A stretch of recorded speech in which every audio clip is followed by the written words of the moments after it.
How you doing, guys? Doing good yourself? Not too bad. Holding strong. I'm no longer in Florida, but I want the background. I like it. We still can live vicariously. Thank you. You're welcome.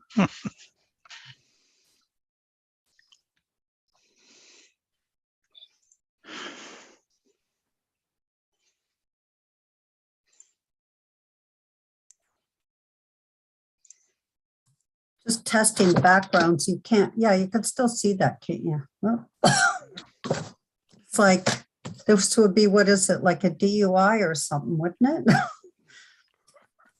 Cataracts? Yeah, there you go. How do you fog up your background? Blur. It's easy. When you go down to the little camera that says your video, and you can choose your video background, and then you can have a blur vision. Or you just breathe heavily on your camera. My grandson gave me a bunch of sour gummies, and I have to eat them. Ooh. You're going to be puckering up pretty good tonight there, Councillor Van Berkel. Maybe this is a way of getting councillors to not to be able to talk. That's it. Okay. Anyone who tries to shut me up usually learns that's not a very good idea. I just Councillor Nicol, I checked with the staff about the background screen you have about which council, whether for tonight, they said for the next one, that's next week. And then it was also hard to be able to, I found, play anything. Just No problem. I've got all kinds of fun ones I can put up all day. Uh-oh. Uh-oh. But they're still there. I am? You Yeah. guys aren't. Uh-oh. That's probably a good no. thing. No, you guys just disappeared. Wow. How'd you do that? That's magic. Oh, man. Oh, man. did you click the view button? Like is it I- gallery, speaker, full screen? No, It's 5:29. Perhaps what we can do is get somebody from IT it's not Zoom apps. to go into Carolyn's computer and see if she, Oh, you're back. oh, we're back. Okay. You're back. Wonderful. I think I got munchkins or something in my office because weird stuff has been going on all day. This is crazy. You wonder why I'm losing my mind. Ooh.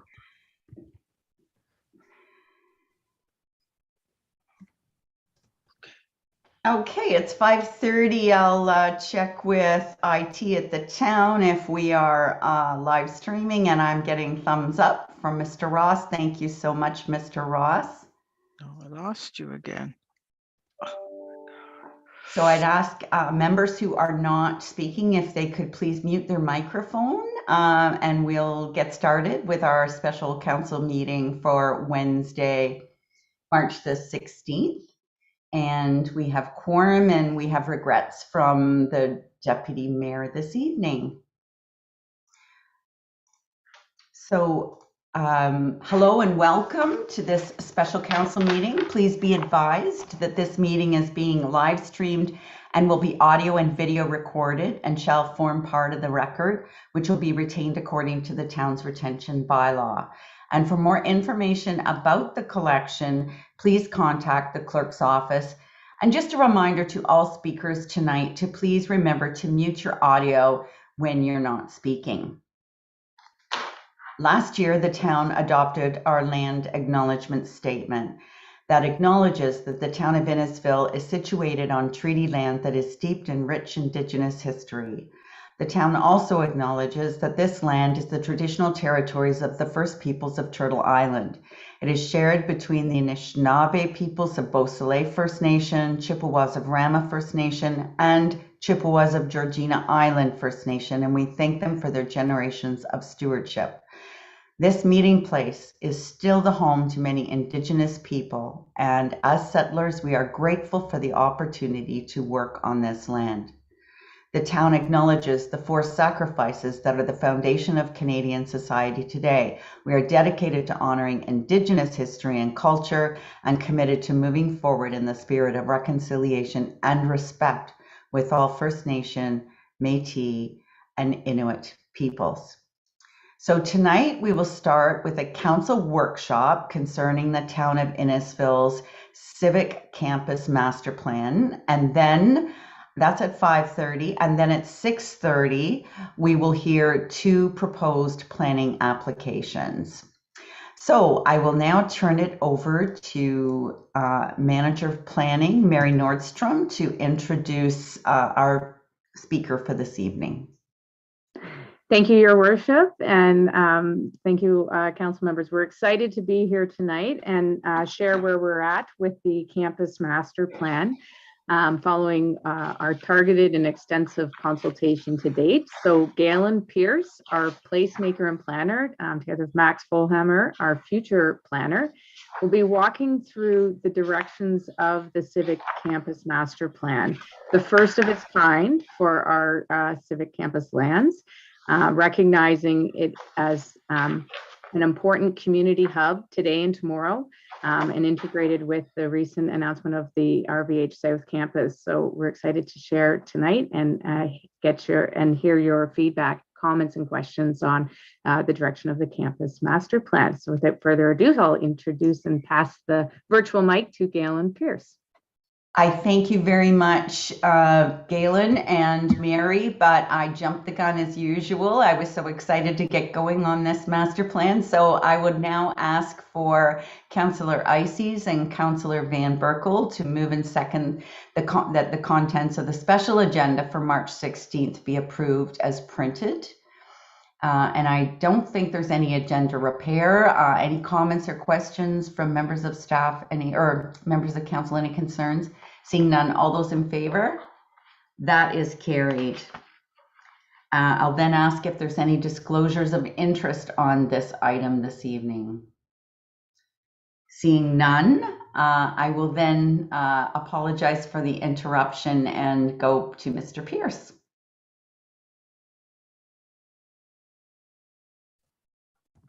Thank you. Good evening, Mayor, members of council, and members of the public here tonight. I'd like to start by thanking you for the opportunity to present face-to-face and share some of the work that we've been undertaking over the past about a year now. So in the next 25 minutes or so, 20 to 25 minutes or so, I'll be providing a brief summary of the project, an overview of existing and ongoing engagement to date. I'll summarize the preliminary goals put forward by staff in the report that you have before you.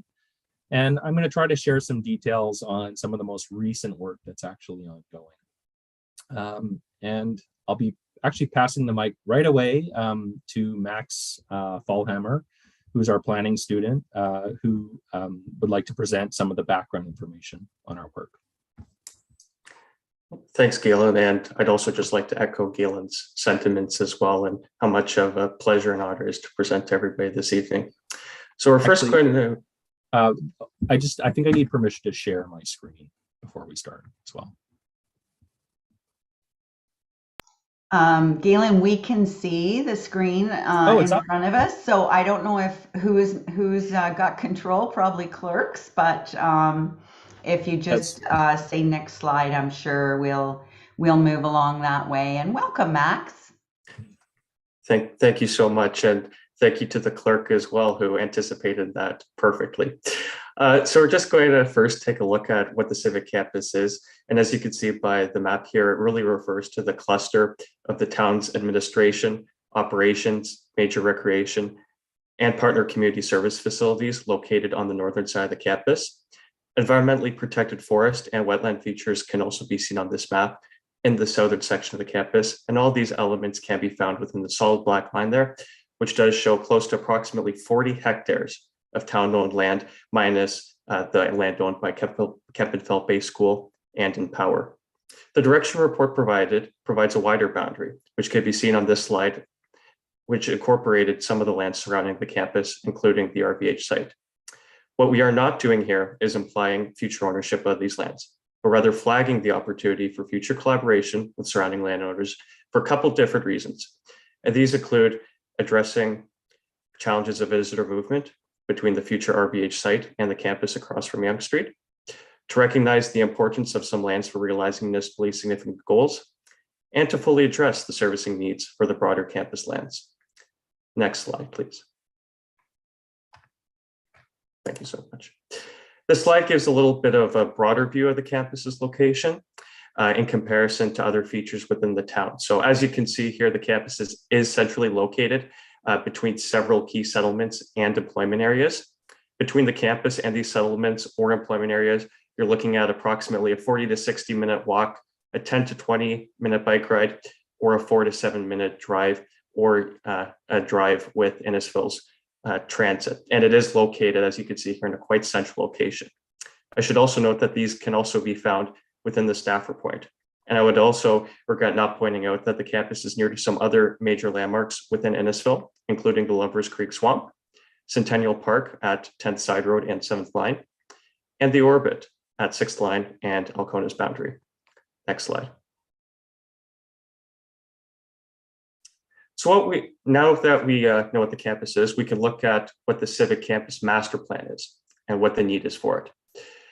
This includes defining and shaping the campus's sense of place, ensuring the campus develops in an efficient and orderly manner to ensure needs on infrastructure and facilities are accounted for through this planning process, and preserving valued resources, while also establishing a basis to support broader but necessary planning approvals.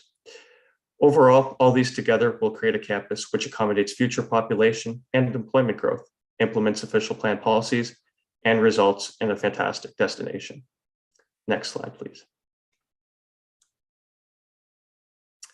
Moving into our process to date, we started out with background research and a policy review being completed in Q1 to Q3 of 2021. And that gave us a strong foundation as we completed a site assessment around the same time to really get a baseline to what we were working with physically on the Civic campus. Since the end of July last year, we have consistently been meeting with stakeholders who provided feedback and shared their aspirations for the campus. We have since been synthesizing feedback, research, and analysis to express the goals, opportunities, and challenges outlined in the staff report provided.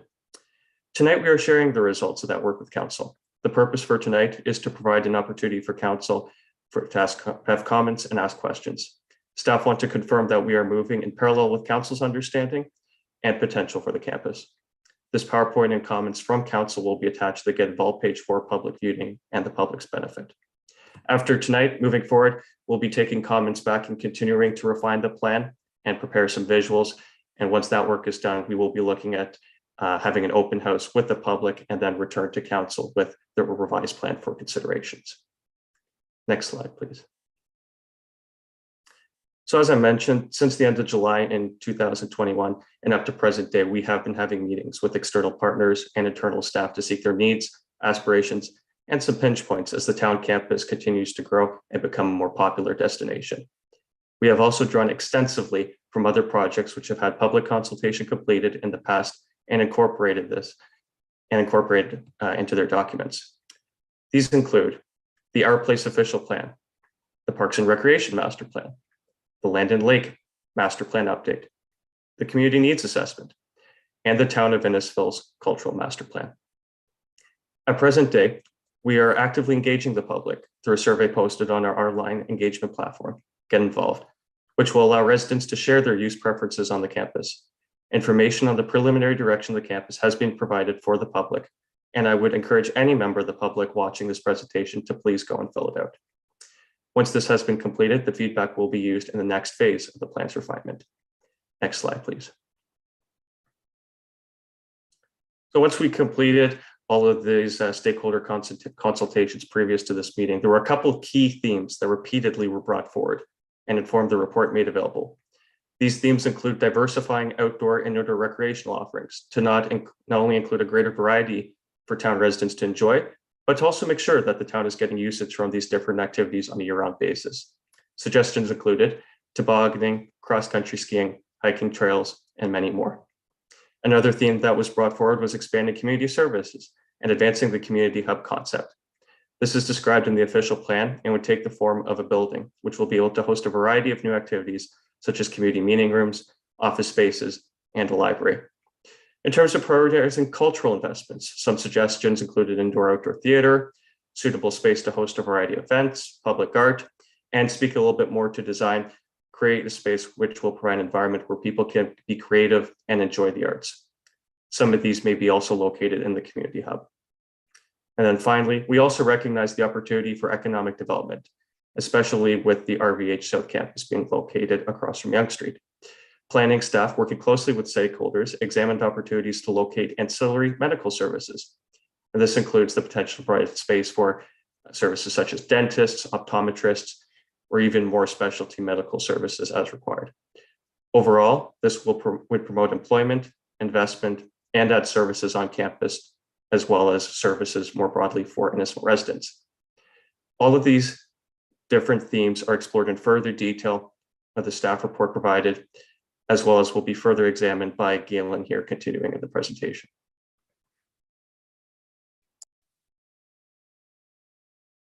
Thank you, Max. It was a great summary of the background work today and some of our consultations. So for the remainder of the presentation, I'm going to spend some time going through the plan goals and some of the figures that we included in the report itself. So we'll ask to go to the next slide. Drawing from our research, our policy review, and those 6 key themes, 6 overarching plan goals were developed. These 6 goals summarize staff's proposed direction, though there are numerous supporting and smaller scale interventions defined in detail within the report.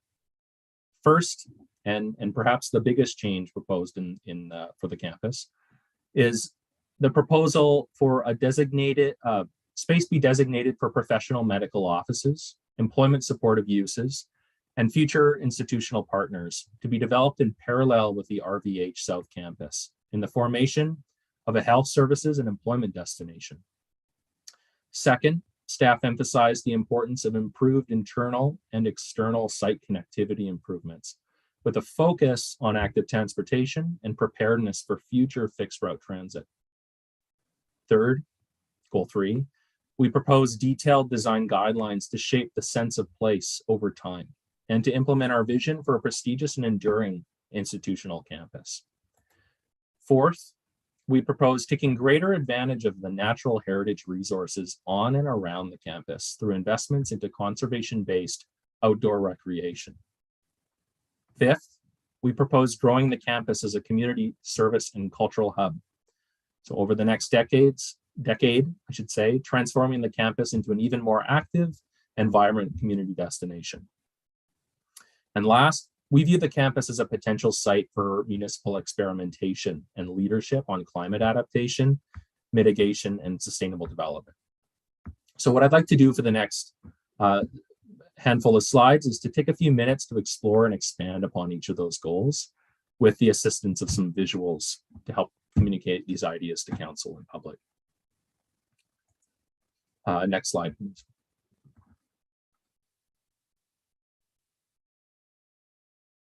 Perfect. For goal 1, staff recommend pursuing an economic employment district. So this is a growth plan designation, and it would permit employment uses close to the future Royal Victoria Health Centre South Campus site. So the way we're envisioning this happening is an employment district would permit the development of a highly compact and walkable professional medical district on campus. And as I mentioned before, augmenting and paralleling the growth of RVH.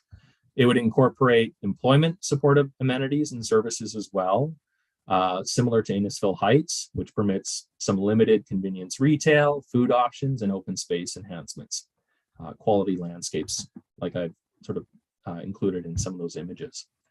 And it would also provide an opportunity to seek out partnerships with public health organizations, life sciences fields, and educational institutions. So this is a change in terms of the growth plan designation. It's a change that would be examined in collaboration with the County of Simcoe through the MCR process regarding forecasted employment growth targets. I'll note that an application for an EED, this district, is ultimately decided upon by submission to the Minister of Municipal Affairs, but we would be hoping to make that a joint submission with the County of Simcoe.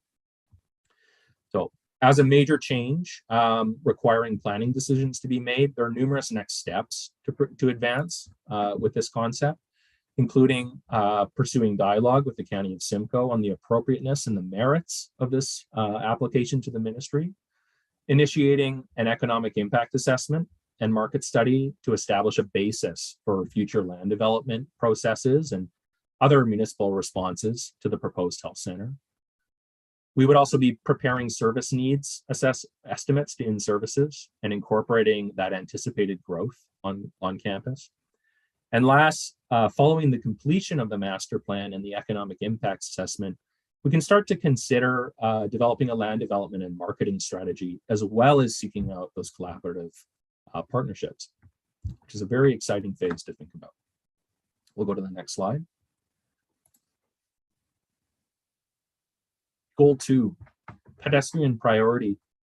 The campus provides an opportunity for fixed route transit service with its potential employment density over time, growing recreation opportunities, and community services and events.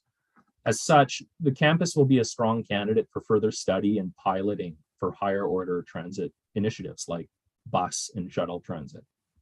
An uptake in visitors accessing the campus by active modes such as cycling and walking, which has actually been made possible by pathway investments already on Innisfil Beach Road, will contribute to greater pedestrian activity on campus and fuller use of our investments on campus with our amenities and businesses. Staff are working to incorporate many active transportation principles into the master plan and urban design guidelines. I'll highlight just a few of them. The first and overarching one is the principle of compact and sort of continuous, sort of a walkable and efficient land use on campus to ensure visitors arriving by alternate modes can conveniently move about and across campus, and including to the RVH site. We're focusing on connecting the campus into expanding county and town multi-use pathway networks on Yonge Street, 7th Line, and Innisfil Beach Road. The pedestrian network on the town is being reviewed, and to provide a more unified and cross-campus connectivity, ensuring that wayfinding and pedestrian movement can even happen when it's dark out in the winter months and later into the evening. In coordination with the RVH design team, Diamond Schmidt Architects, we're working to find tailored solutions for barriers on and around campus, including elevation changes on Yonge Street near the swim pond there, which block at-grade connections between the campuses. We're also looking at design principles for roadway crossings to be conveyed to the County of Simcoe through their road redesign EA process for Yonge Street, and incorporating measures of controlling access to non-public areas of the campus, like the operations yard. We're also looking at addition of traffic management measures on campus to control vehicle speeding issues that we've seen and heard about on campus. And last, I'll highlight that we see a need for expanded pedestrian supportive amenities, just more benches, more shade, more lighting, and maybe some bike racks. Next slide, please. So this is going to be a double slide because it's a really interesting and sort of rich topic. Sense of place and urban design appear frequently in the report. I'd like to share some of the design concepts that are actively being developed. So some of these are details that, you know, you might feel like there's an echo of them in the report, but I think they're really useful at this time to paint a full picture of how thinking about design can change the campus over time. And there are 6 of them. So I'll go through over the next 2 slides fairly quick as I can. The first is sense of place is a really malleable concept, and it's sort of hard to define, and moving towards a certain sense of place can be a real challenge. The way that we're tackling it is by pursuing design guidelines that are imbued with a handful of really useful and desirable concepts so that decisions over time can keep referencing back and good decisions can be made around buildings and public spaces. So they are conveying a sense of pride, which can be shown through such actions as thoughtful and interconnected design concepts and the use of high quality materials. 2, instilling a sense of optimism. So we can show this through sustainability principles, health and wellness focus, landscapes which are really oriented to our human needs, and through a sense of a design that conveys exuberance and maybe transparency in our buildings. And last, we want to instill a sense of enduring. This is a tough concept to summarize, but it's the idea of resilience and durability and perhaps even a sense of permanence on campus that shows that we're here and we're moving boldly into the future. Second, now I'm going to jump into wellness by design. We're incorporating a wellness by design focus. Wellness by design refers to supporting an active lifestyle through a gentle prod towards active transportation. So among other strategies, it endorses that compact design, pedestrian supportive infrastructure like paths and good crosswalks and safe routes for kids, and also playful interventions in public space that help us get active. And I've highlighted one image there that shows this great mirror structure, and it's a perfect place for a workout. And to me, it's just a way to get people active for 30 minutes a day, and fitting that into your life. Third, so this is by now a very recognizable theme in this presentation, and it's all about creating public spaces which make active transport the preferable option. So when we visit places, and we all know these places that are easy to walk through, they're almost always the product of a concerted design, clear routing and wayfinding, finding opportunities to make our surroundings visually interesting or rich, and to support smaller open spaces that ensure, and incorporating smaller open spaces can ensure that the choice to walk is an easy one to make when you're crossing campus or going to RVH. I'll ask to go to the next slide, please.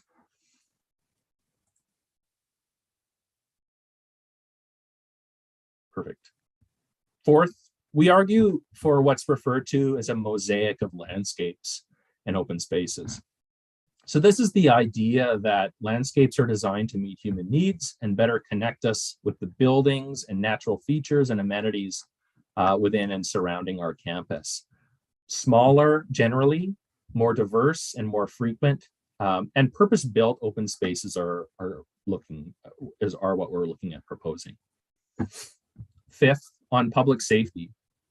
So over time, the campus is going to become more and more well used throughout the week and over even greater portions of the day as employees are at the RVH site or are on the EED site. We view this as a really natural and desirable evolution of the campus, and it's something that we can support through safe and welcoming environmental design. So one example that I like is encouraging a more transparent and active ground floor, use of more glass, use of more doors, and putting community spaces right on that ground level so that throughout the day and into the evening, where they overlook public spaces, they're going to be notably safer and more vibrant throughout the day. Other strategies include clear wayfinding, good lighting, crime prevention through design principles, and placemaking. And I think I included the great example of the illumination. That's a campus, I think, in the United States, I want to say. And I think the lights add a sense of place, but also it's drawing people there. You wouldn't feel worried walking through there to get to your car at the end of the night.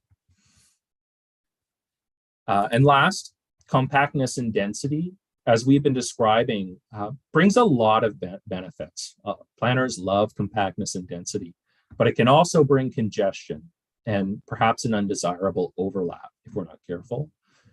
So as we go through this, our viewpoint is we want to see the most from campus for existing and future residents, and employees, and visitors. Design guidance can help ensure that the busiest and most public elements of the campus are turned away from those that need to be quieter, less public, and more inwardly focused. And there are urban design tools to help that happen, particularly around how we direct frontages of buildings and activate frontages on buildings. And last, this one kind of snuck in, I should say. It's, I guess, the honorary 7th principle. And the way I see this is perhaps it's meant to ensure that we avoid an overly orderly or bland campus image. The Our Place official plan reminds us that we need to return to the experimental spirit of placemaking. Staff proposed the use of unconventional approaches to activate public space through the arts and interconnected buildings, landscapes, and also a focus on site level, building level interventions. This is something that's being actively developed, but integration with the town's culture master plan and public art policy will be instrumental to making that happen, and reminding ourselves to be creative as we create order and a clear image for campus. Okay, we'll go to the next slide. So I give a little extra time to go through because the urban design guidelines are going to be a really instrumental element of this plan. Goal 4, it refers to an emphasis on those conservation-based recreation areas. This is primarily within lands that are EP zoned within, and we've highlighted them around campus as well. I've shown an excerpt of that campus land use map, which shows the green areas. So this is where some of those ideas could be put into play. Conservation-based recreation refers to the combined works of land stewardship, but also passive recreation. And it's a strategy that's perhaps similar to some of the conservation area recreation tracks in other municipalities within, they're quite common in York region, and I think there's a few actually in the county of Simcoe, and they're often developed in partnership with conservation authorities. So we propose partnerships and agreements as tools that can be explored with adjacent landowners to coordinate improved public access to a larger network of walking, cycling, snowshoeing type trails, but also just access and enjoyment of those features that are currently cut off from campus. We also think there's an opportunity for educational sort of outdoor education type programming. So it's a bit out of scope for the master plan itself, but perhaps if this concept takes off, it could easily grow and evolve over time into a more robust system of green spaces that connect to our settlements. It's a concept that came up in our research. Quickly, other recreation enhancements that we're looking at include an emphasis on promoting winter use, specifically on the summer and winter use of that trail network, but also tobogganing and access to a winterized washroom and change facility. We're also working on incorporating some traditional larger scale grassed open space on campus, sort of a traditional park. And on this view, staff have been working with the Rotary Club, who have in past years developed detailed plans for a potential trail network in the south part of the campus. And they've shared many ideas for what they think would be a great public park on campus near the IRC. I'll sort of flag it as just east of InPower and In Services there. Next slide, please. So you've heard a bit about this concept. I'll try not to reiterate too much. Staff advance in the report a proposal to expand community service and cultural facilities on campus. It's really about growing what we already have and more firmly implanting the campus as a hub and a place where culture happens. So this master plan is closely tied to a lot of our walkability ideas in that the campus is envisioned as a place of continuous community activity, small and large gatherings, visitors for employment reasons, or visitors for community and health service related visits. Over time, this change will take place over time, and as employment density grows, expanded public facilities like libraries and multi-use community spaces are introduced. Residents will also be able to access new recreational assets throughout the year, and visitors are going to be accessing medical services on campus. So in short, we're talking about more and more reasons to come to campus. And with that activity comes the possibility of creating kind of spontaneous cultural programming and moments. What's important is, in our mind, is that we find ways to be as inclusive of different reasons to be on campus as we can, and find ways to balance that and make them as compatible as possible. So the key thrust of the expansion of community services and cultural services on campus is the formation of a community hub building or maybe set of buildings containing flexible multi-use community room space, the proposed town campus library, which is described in the ongoing work with the library master plan, a large indoor/outdoor performance space. There's been discussions with economic development in incorporating a business incubation DMZ type office space, and we suggest perhaps with a growing medical innovation focus over time. And then complementary adjacent outdoor community space, green space that can connect with buildings and create that seamless experience. So our recommendations here are informed by the culture master plan primarily, but I think it'll be continue to be refined through the facilities master plan, which is ongoing. From a strictly planning perspective, and this is a point maybe I'm reiterating, but being located centrally between those settlement areas, and also having bus transit nearby, active transportation infrastructure nearby, and being a flat fare transit destination, we think it's a pretty competitive site for the placement of some of those larger facilities. Next slide. And the last goal that I'll be speaking to on our municipal climate change response. So the infrastructure decisions that we're making now will be affected by the physical impacts of climate change, but it's also going to impact our resilience to those impacts. The community strategic plan describes, in my view, a very ambitious path for this community. It's defined by a pursuit of balance between human growth and prosperity, but also an imperative to conserve, to lead as municipal stewards, and to operate within the carrying capacity of our environmental systems, our forests, our lakes. We envision the campus as a focal point for a bold municipal strategy on sustainability, with interventions ranging from district energy, microgrid, sustainable energy production, salt reduction, use of new LID technologies, exploring certifications for infrastructure and building performance standards like LEED or Envision, and sustainable waste management practices. The physical master plan itself, which is the plan that shows how we want to build and where we want to build, it's also based on land use principles known to assist in municipal energy use. So when we talk about dense and efficient and continuous built form, we're actually supporting energy reduction through walking, use of viability for public transit, and also very impactful climate change adaptation strategies. Planting a tree on a really dense campus will benefit far more people than planting trees on a very sprawled out type campus.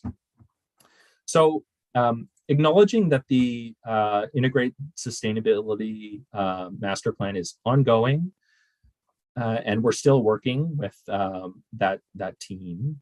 I think what you should anticipate seeing in the coming report are recommendations that, like, significantly expanding shade trees on campus, looking at ways to minimize unshaded parking areas specifically, creating public spaces that are designed to respond to warmer weather and more rain, but also designing infrastructure in a way that's easier for operations staff to clear in terms of snow and slush, and therefore make it more viable to walk as we can into the winter months.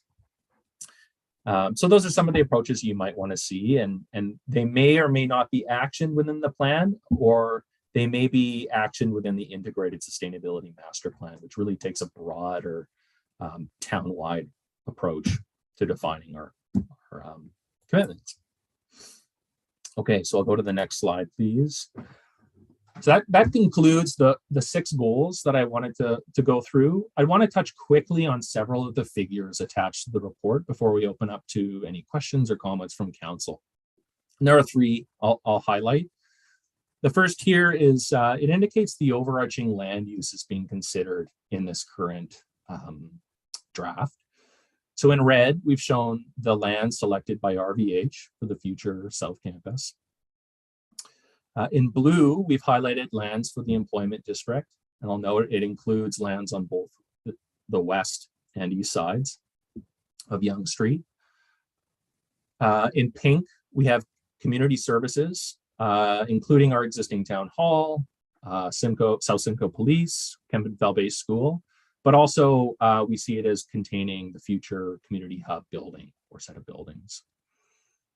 In green, we have lands containing key natural heritage features, predominantly zoned for environmental protection, and also those including provincially significant wetlands.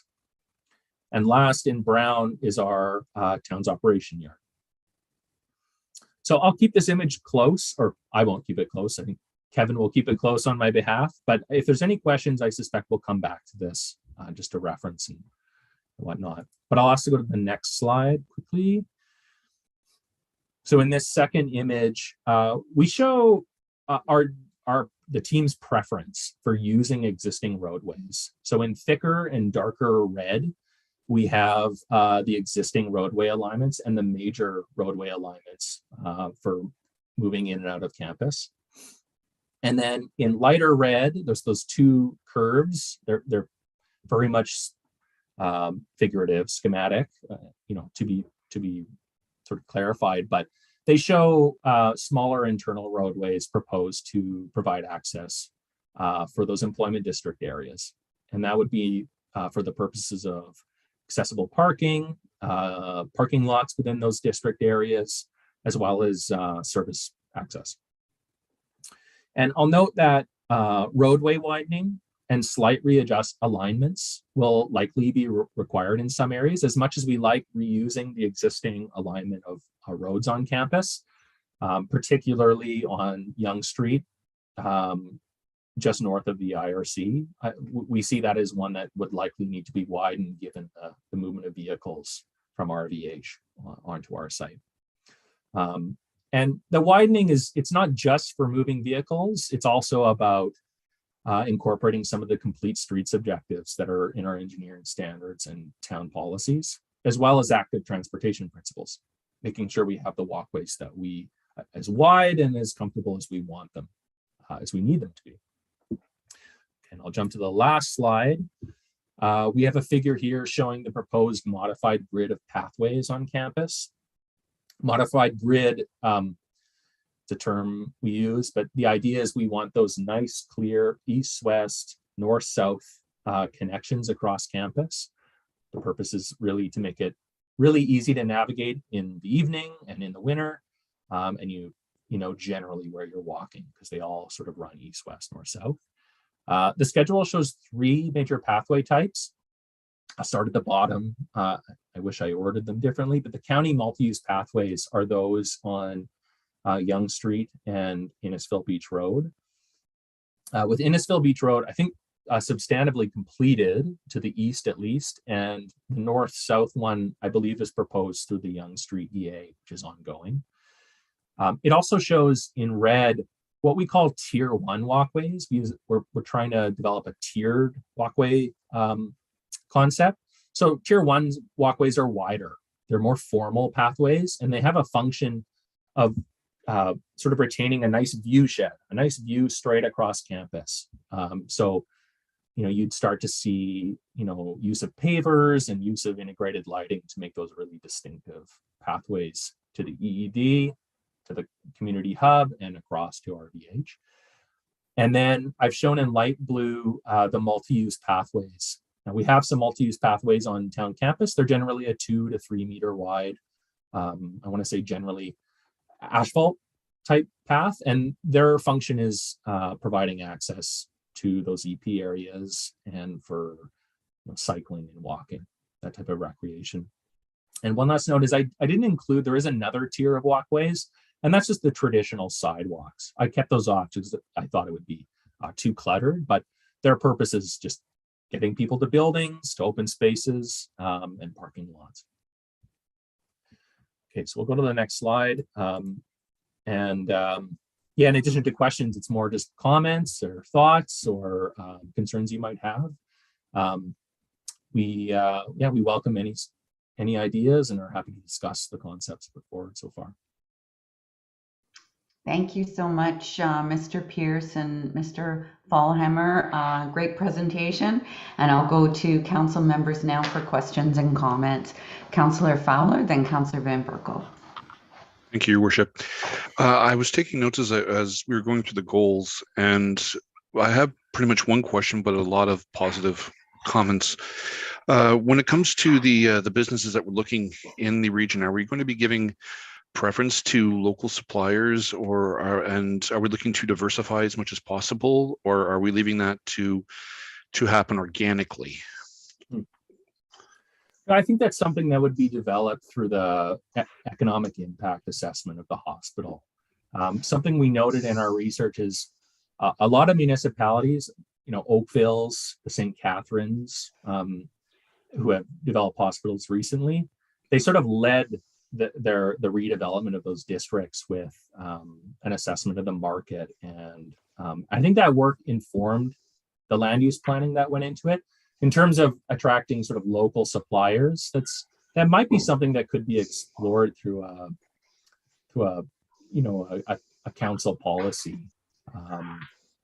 or perhaps through the sort of land development strategy that we land upon at the outset of that study. Would that fall under more Simcoe County jurisdiction or town jurisdiction, considering it's in relation to the hospital? Maybe I'll turn that to Mary.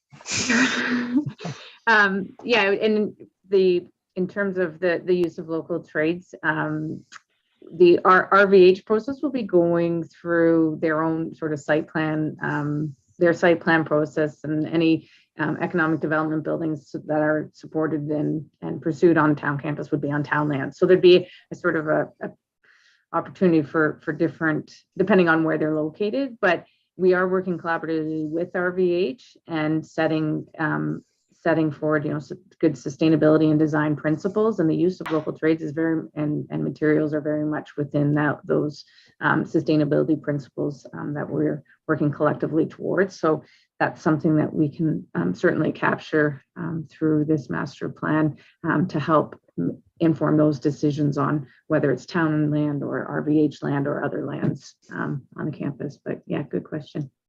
Thank you. I like the idea under goal number 3, the mosaic ideal.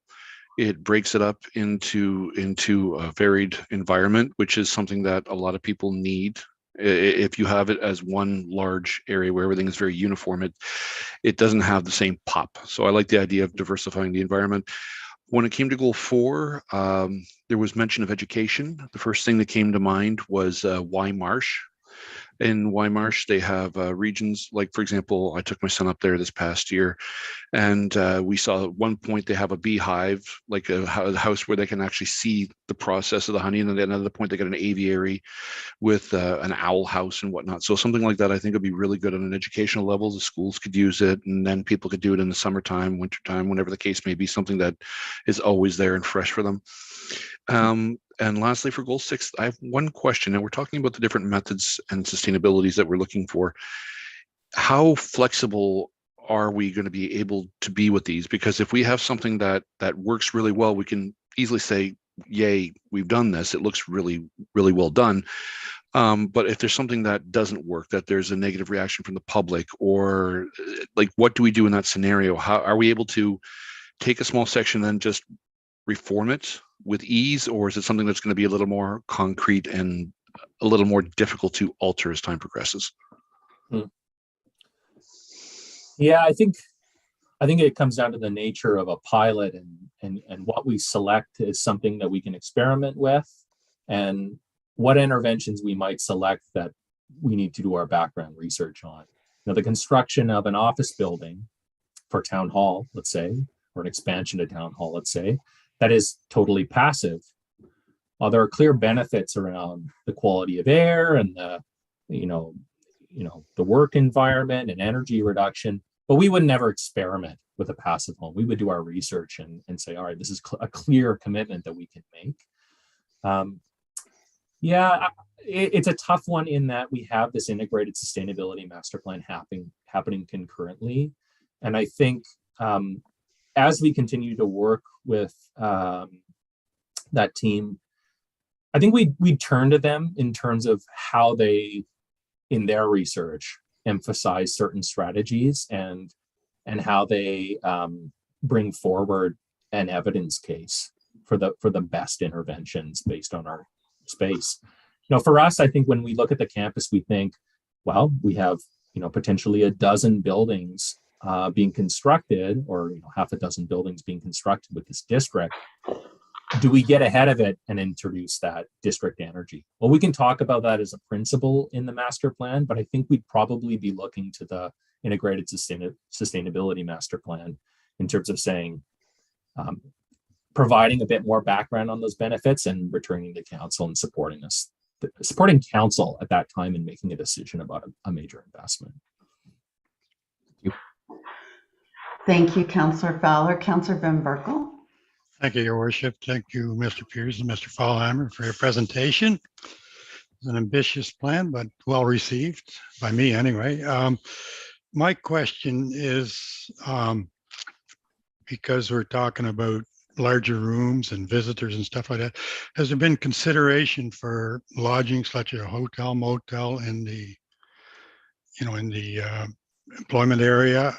Because there is none around there, and I'm sure we're going to have like hockey teams visiting and stuff like that. Yep.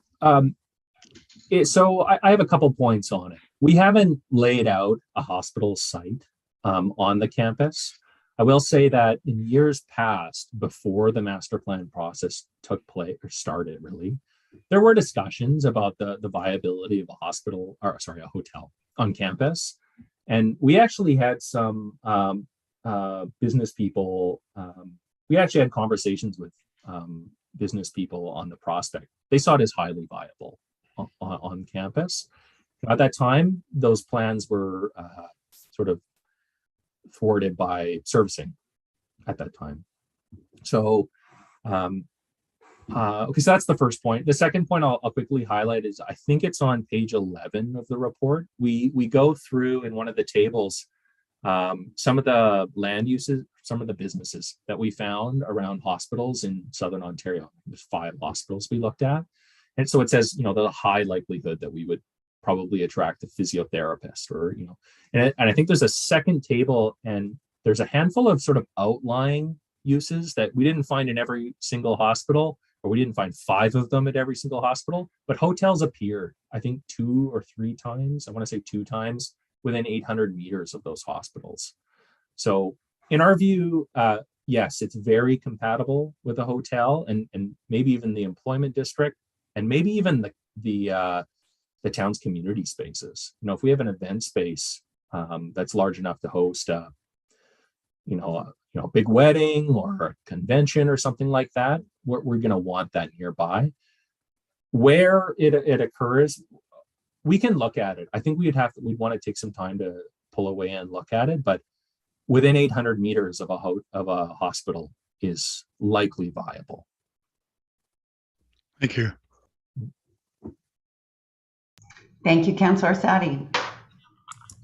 Thank you very much. Thank you for your presentation, and it was a very informative report, exciting to read, and I like the direction of it. So a couple comments. I just, and a question is wondering about, in looking at the future plans, lessons learned from what we've learned about building and spaces and occupancy during the pandemic, because it changes the way now that we're working, whether we're using places. And I presume that will be considered in the plans. And then I like the idea of the needing to look at future boundary needs now. because that's crucial. And if you take a look at Newmarket, that I lived in Newmarket years ago. I was a manager at York County Hospital before the name changed to South Lake. Smaller hospital, a lot of little houses around it, small businesses, and then all of a sudden the hospital has growth and expands, and you need to take a look at that surrounding space. Then it was trying to find the buildings that could meet the needs of the expansion and the healthcare. So I think it's wise to look at those boundaries and how they'll be used in the future. Also, from having my memory, and anyone that's been in Innisfil for a long time, and probably Councillor Van Berkel will remember all this, the Summerfest events that were held down at Innisfil Beach Park.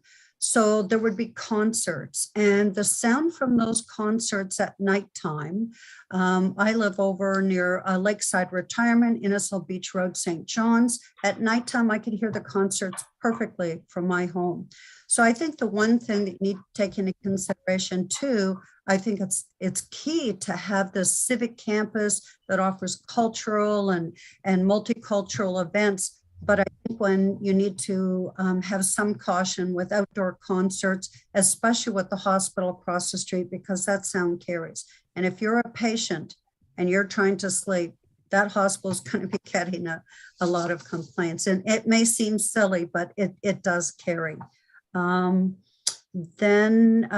Just that I really like the keeping of the natural areas. I think that is so important for our health. And, you know, you speak about that in the report, and just continuing with that, the importance of the walking paths, the treat areas around parking, because residents will continually tell us that they want to see more forested, naturalized areas. And I'm going to let Councillor Waters address any environmental issues because he'll certainly be able to handle that one a little bit better than me. But thank you very much. I look forward to, input coming back and to the future report to council. Thank you. Thank you, Councillor Asadi. Councillor Ices. Thank you, Your Worship. And I'd like to thank staff for a very engaging report. It covered a lot of different concepts, and it's really interesting to be in at this visioning stage, what we want to see for our community. So maybe some of my questions might be a little more detail oriented, and it hasn't been thought out yet. When it comes to the economic employment district, I didn't see anything in the report of what the format for hosting those businesses would be. I think we're probably in quite a bit different situation than most new hospitals, where we actually own the land where the proposed development will be. Is this a concept where it would be similar to what the town has done at the Rizzardo Center, where the town put all the costs into the buildings and essentially became a landlord and had to manage that? Or is it something different? I wonder if you could shed some light on the actual business concept of this district. So certainly we want to,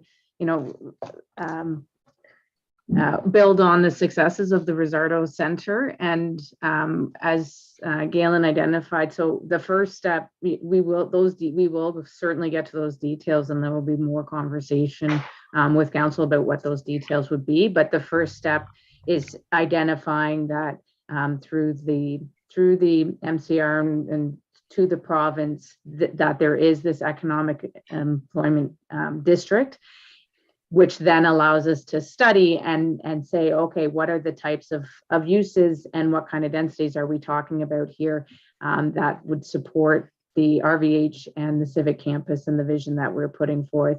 And then we can look into what the details of that of that land development would be.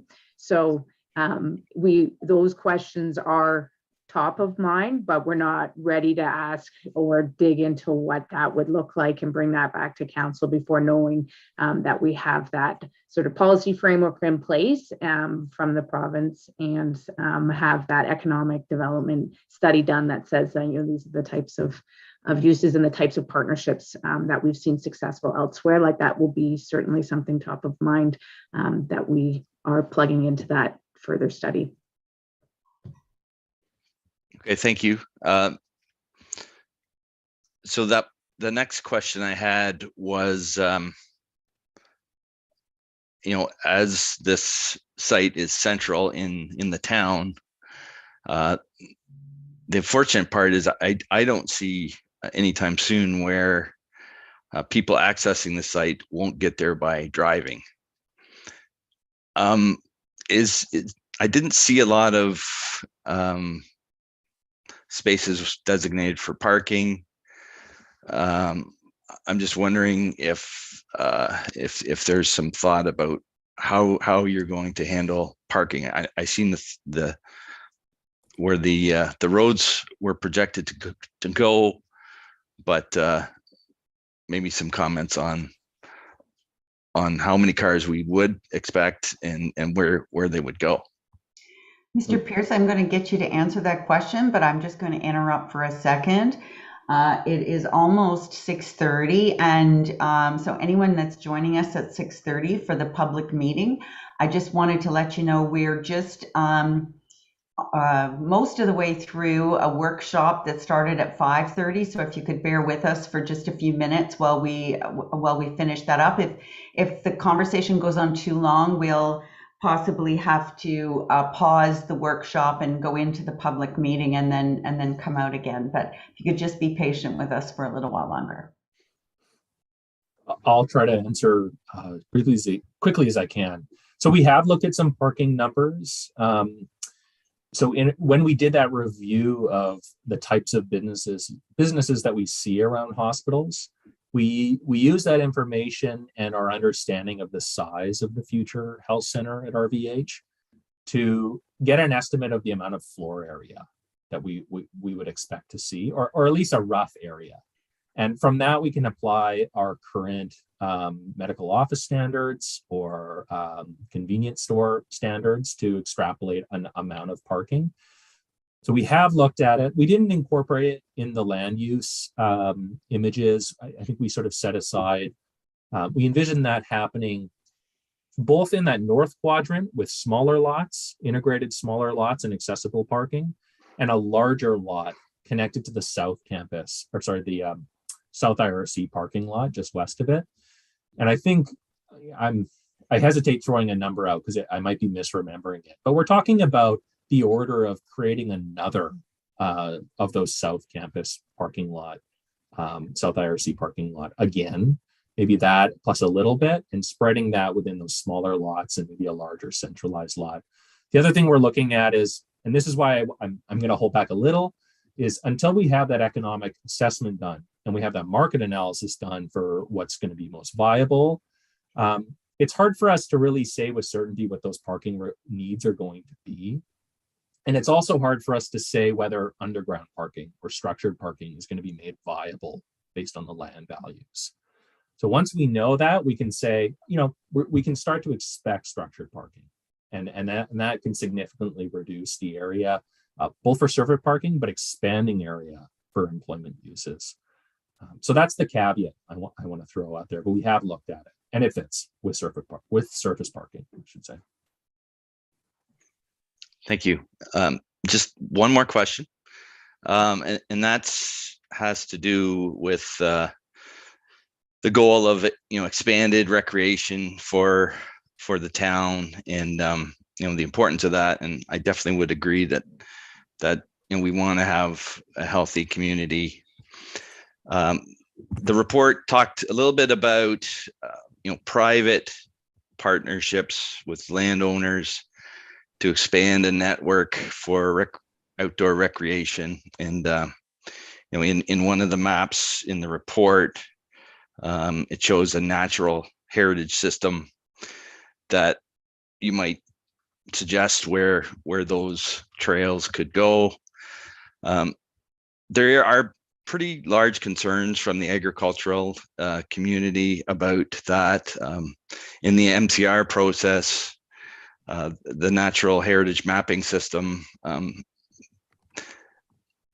there's a real concern about how does agriculture mix with these natural heritage designations. And you can imagine if you throw a cross-country ski path through it. We've recently run into problems with ATVs on private property. It sounds great in practice, but there's just a lot of concerns, and I can see a lot of problems with trying to implement those things. We had on our dairy farm down the road from the town campus just this last summer, there was a couple of people thought it would be really great if they would jump the fence and get in with the dairy cows and take some selfies for Facebook. And thankfully, nobody got hurt.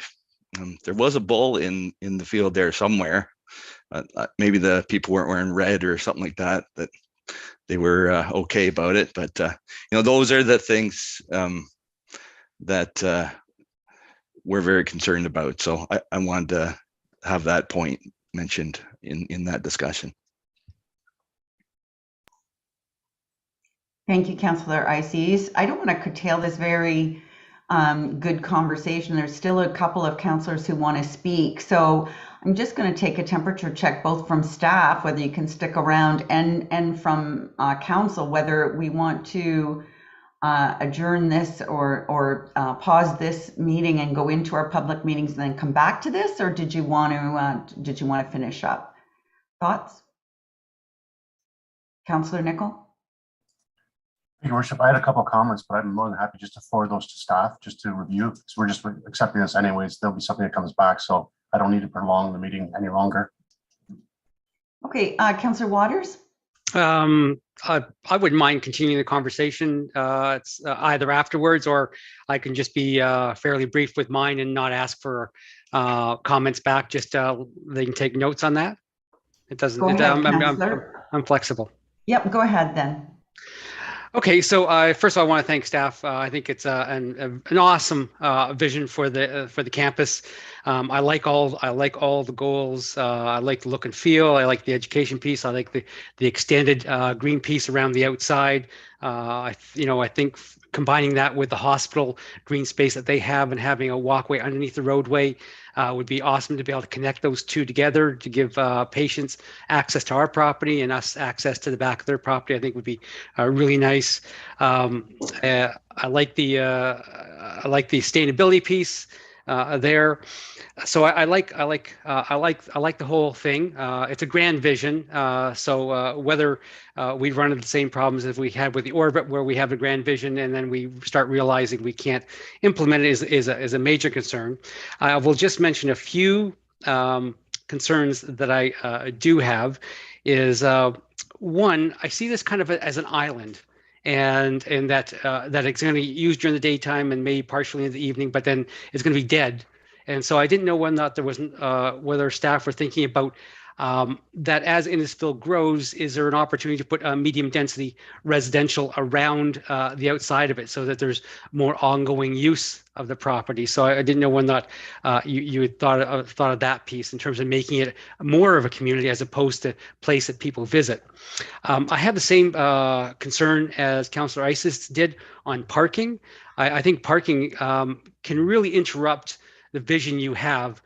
You talk about this close, cozy feeling with walkways and trees, but when you have vast parking lots all over the place, it really breaks that up and it really disjoints the whole campus. So I like the idea what you said in terms of either underground parking or concentrating the parking in one spot and utilizing all that space between the buildings, as opposed to saying, oh, there's a building way over there, but I got to cross 1,000 cars before I get there.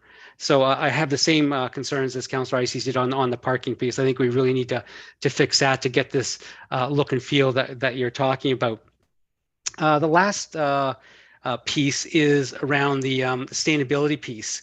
It would be really nice. I hope you come up with targets on this. So here are some of my targets that I'm going to put out there for you to consider. One, make the campus zero energy, net zero. Make it net zero in terms of carbon emissions. If that's the case, then you state that there are no fossil fuel heating systems on the campus, that these are all heat pump or ground source heat pump systems connected to district heating. That all construction will be LEED platinum or with a beefed up energy piece to it. So have all these targets built into it. So you can assess how well you're doing against it. So, and then I would also mention is when you're considering these buildings, because people will always say it's going to be too expensive, and then you kick the can down the road just for somebody else to deal with. So consider the whole idea behind cradle to grave design and construction in terms of it may cost you a little more to build some of these buildings that you're talking about, but in the long term, they're going to save you a whole whack of money around maintenance and operations down the road. So that would be some of my thoughts on it. But like overall, I think it's a great vision. But I think the parking piece is really an issue on that whole thing. And I think, the targets piece is something else I'd really like to see. And anything that has to do with outdoor education on site is close to my heart, and you have my approval for that one. Thank you. Thank you, Councillor Waters. Councillor Nicoll, I'll go back to you. If you want to please just make your comments maybe so that they can get in the public record. Fair enough. Thank you, Your Worship. Just again, not to prolong this any longer, I'm very happy to see that the feasibility study is the next step, just to ensure what is really practical and achievable. I had some concerns with accessibility for pedestrian routing on page 48. I was wondering if there's going to be a bridge or a tunnel or underneath that 4 lanes of Yonge Street, but I heard staff say today about grade separation, so that's good to hear. Wondering about the indoor and outdoor cultural space, and I wonder if there may be some partnership availabilities with, maybe Kemptville-based school to help with that or get involved with that. Curious what the impact of South Simcoe Police looking at a centralized headquarters will be and what that'll do to the campus area. Obviously looking at the sports fields eventually moving to the 7th and 10th property to accommodate some of this growth. And then looking at the future campus boundaries, and we're wondering about even some impact on tonight's planning application, but I see in that fast food and takeout are ancillary uses anyways, and that's a high use, so that does fit. And the only thing I was kind of surprised was with the travel time map. The nearby housing, there was no mention of the orbit until just tonight, so I would think that the orbit should be key to that travel time and nearby housing as well. And those were just my comments. Thank you. Thank you, Councillor Nicoll. So I'll just finish with a couple of things that I hadn't heard. I was glad to hear the underground walkway between the RVH and Rizzardo, because that was brought up in our listening session that we did with the RVH staff. I would hope that the county consultation involved perhaps some social services that it seems that we always have to go out of our municipality to access. I think that COVID has taught us we need places to gather, and with this being kind of the closest to the center of the town as we can get, fully serviced, I think, for events that we feel we want to gather for, that, being able to do that in this spot would make it equally accessible to almost all of the residents of the town of Innisfil.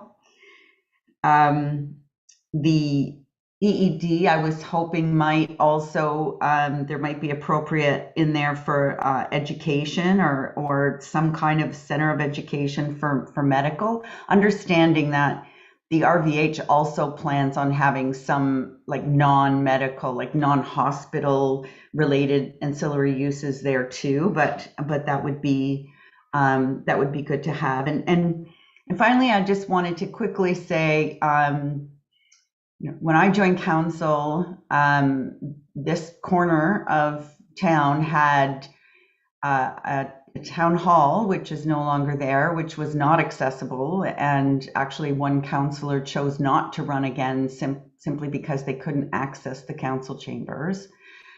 A adult entertainment restaurant, a very old, decrepit public works yard that had a number of rodents in it.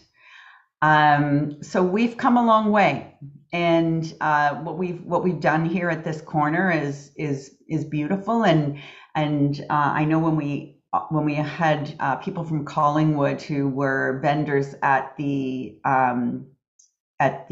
farmers market last summer, they were blown away the first time they'd been there, and we're just absolutely astounded by how we developed it so far. So I think absolutely we can improve upon it, but I just think every once in a while we have to remember how far we've come. And my last comment would be that on Friday when I was at RVH, I had a woman who sought me out. I think her name was Wendy from Capital Planning, and she was just loved everything about our team here and how much she's learned from us and the collaboration, and just loved working with planning staff at the town of Innisfil. So thank you for making me so proud. And with that, we'll close this part of the meeting, and I believe there's a recommendation, unless there's any final comments from staff. I would just quickly add that if there's any other comments, we can receive them. And our plan is to put this presentation on Get Involved, and we could provide a summary of the comments as well, just so they're fully out there for anyone who's catching up. Wonderful. And for anybody who's listening, we'd love to get your comments. So please go to the Get Involved Innisfil page. This is your campus, and we want everyone's ideas reflected in it. So now we have a recommendation that staff report DSR 03722 regarding Civic Campus Master Plan be received for information. And could I have a mover and a seconder, please? Councillor Arsati and Councillor Fowler. All those in favor? That is carried. So for now, for those of you who are joining us, thank you for your patience. We'll now move into the meeting that was to start at 6 o'clock tonight. We have 2 planning public meeting items to move through this evening. So we'll now move to the second item on tonight's agenda by hearing from town staff and consultants for the applicant regarding proposed amendments to the town's official plan and zoning bylaw for 2241 and 2229 Innisfil Beach Road. Council may have a few questions or provide comment, and then we will have an opportunity for the public consultation where members of the public who have pre-registered will be identified on the speakers list. And when it's your turn, I'll ask you to turn on your video and audio, and you'll have 5 minutes to ask your questions or express your concerns or your comments in favor, whatever they are. Then staff will respond where possible. If staff cannot answer your questions this evening, be assured that when a staff report comes back to council at a later date, you'll be notified and those questions will be addressed in the report. Should you have more to say after everyone has had an opportunity, you can speak an additional time to identify an issue that has not already been raised, and you'll be provided additional time. It's just we keep it to 5 minutes so everybody gets a turn, and then people have more to say obviously have the opportunity to come back on again.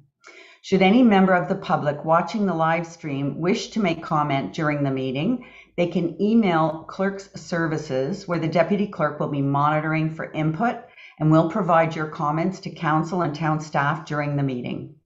Any comments received will become part of the public record. If you do not submit your comments during this meeting, you can still send comments and they will be provided to council and town staff. Or if you've provided comments to us and something additional comes to you in a day or two, please feel free to send them in. You will also be added to the circulation list as an interested party, where you will be kept updated on any further information regarding this item. The email and phone number will be listed on the PowerPoint during the meeting and is also available on tonight's agenda that can be found on the website. Now we will hear from the town clerk on how the public notice of this meeting was provided. Thank you, Your Worship. Good evening. Notice for this public meeting was provided to required agencies on January 24th, 2022. And the notice was also circulated to all landowners within 120 meters of the subject lands on January 24th, 2022, in accordance with the Ontario regulations. Corresponding signage was posted on the property on January 24th, and notice was provided on February 3rd, 2022, in the issue of the Innisfil Journal. Information and materials respecting the application were also posted on the town's Get Involved page. Thank you. Has any correspondence been received by the clerk's services concerning the proposed amendments? Your Worship, no correspondence has been received on this application. And just a reminder that members of the public may provide comment or register their interest regarding the application during the meeting or up until council makes a decision on the application by contacting the clerk's office. Thank you. Thank you, Mr. Clerk. We'll now hear from Vanessa Witt, Senior Planner, who will provide a high-level summary of the planning context of the proposed amendment. Ms. Witt, welcome. Thank you. Good evening, Mayor, Deputy Mayor, members of council, staff, and the public. The first item on this evening's public meeting agenda is to discuss amendments to the town's official plan and comprehensive zoning bylaw 080-13 for the lands located at 2241 and 2229 Innisfil Beach Road and 7352 Yonge Street to expand the existing commercial highway uses. Next slide, please. The purpose of the applications is to redesignate the subject properties from agricultural area to rural commercial and to rezone the subject properties from residential 1 zone to commercial highway exception hold zone. And the holding symbol has been added by staff on the subject properties to ensure that municipal water and sewage capacity is available to service the development, to ensure the Lake Simcoe Region Conservation Authority confirms the recommendations from the hydrogeological report and geotechnical report, which consider groundwater protection, water balance, and stormwater management, that these are suitably implemented as part of the development, and that a site plan agreement has been executed. Next slide, please. So through the proposed zoning bylaw amendment, the proposed uses are a motor vehicle service station, a motor vehicle gas bar, motor vehicle repair garage, a restaurant, takeout restaurant, drive-through facility accessory to a restaurant, an accessory convenience store, an accessory motor vehicle washing establishment, and an accessory service and repair establishment, provided not more than 15% of the lot area is used for outside display and storage purposes. Next slide, please. So the three subject properties are located at the southwest corner of Innisfil Beach Road and Yonge Street, which are highlighted in blue on the slide. The two parcels along Innisfil Beach Road currently each contain one single detached dwelling used for residential purposes, while the corner property contains a gas station and a convenience store. And the properties are in proximity to the Municipal Civic Campus and are adjacent to the approved Royal Victoria Hospital South Campus location, which is just to the south. Next slide, please. The application will be reviewed with respect to the planning policy document shown on the slide, as well as the community strategic plan. And this information is detailed in the staff report on attachment number 5. Next slide, please. And regarding next steps for this application, staff will review and consider all council, public, department, and agency comments and report back to council with the recommendation at a future council meeting. Notice will be provided to all who requested notification or submitted written correspondence. And staff note that if the official plan amendment is adopted by town council and approved by the county of Simcoe, and the zoning bylaw amendment is approved by town council, a subsequent site plan control process will be required to facilitate and regulate the proposed development under section 41 of the Planning Act. And so far, we have heard from 2 members of the public who were seeking further details on this proposal. And following this presentation, the applicant will provide further details as part of their presentation. Next slide, please. Town staff are present tonight to answer any questions that council or members of the public may have. And if any questions or comments arise after the meeting, feel free to reach out to myself or provide your comments on the town's Get Involved website, which can be accessed using the QR code on the screen. Thank you. Thank you, Ms. Witt. We'll now hear from Gary Bell, Consulting Planning Partner with Brumwell and Associates Incorporated concerning the proposed amendment. Good evening, Mayor Dolan, Council, and public. I'm pleased to present at this public meeting on behalf of Brad Cook, the owner of the land at the corner. Brad has been the longtime owner and previously the operator of the gas station at the corner. And on screen, you see an aerial photo of the land. In red now is the land that is already in use for highway commercial uses in the gas station there. The blue is the land of the two residences on Innisfil Beach Road. And Vanessa Witt has given you a good description of the proposed OPA and zoning. I won't repeat. Next, please. In the upper left, Council, you see a conceptual site plan of proposed or possible highway commercial development. In the upper right corner is the existing gas station. And to the left of that, conceptually, a proposed restaurant with a drive-through, and behind that is a car wash, drive-through car wash. And also on the property ultimately could be another further restaurant with a drive-through. On the right is the existing official plan with the designations of agricultural area, rural commercial, and the community space for the civic campus opposite. Next slide, please. Council, this shows the area of the proposed zoning bylaw in a closer view. The site is now zoned in the corner, CH8, Highway Commercial 8 and 9, with a restricted set of uses, basically being highway commercial uses, restaurants, and the gas station. The hatched area are the two residential lots to be rezoned also to commercial highway. And as Vanessa described, the staff are proposing one zone overall to make sense of the entire Cook commercial corner. Next, please.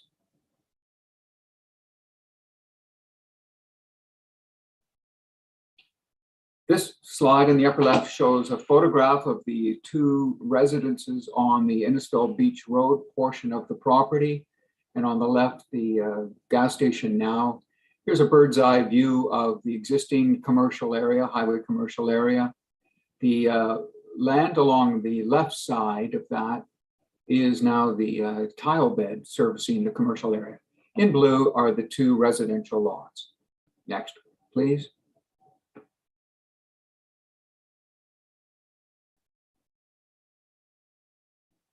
Council, your staff required a number of studies and investigations for a complete development here. And these reports have been prepared, the planning justification report by myself, and it did a thorough policy review of the provincial policy statement, the growth plan, the Simcoe County official plan. And my conclusion is that the proposed plan conforms and is consistent with all of the planning policy documents. Also required was a functional servicing report, including stormwater management, and that's to be provided on the proposed development by a treatment train to the satisfaction of the LSRCA. The proposed commercial development will be waiting for, it's pending, the municipal services. Pipes are already constructed to the property, and Mr. Cook made arrangements a number of years ago for the extension of actual sewer and water services. However, of course, the allocation is to come through in services when the infrastructure is fully loaded. The traffic impact brief was also required for the development, and there will be good and sufficient access and parking circulation throughout the property or for this commercial development. Next, please. Also required was a site plan to show the conceptual development, and Mr. Cook retained the services of Salter Pilon so that the site plan was properly architecturally done.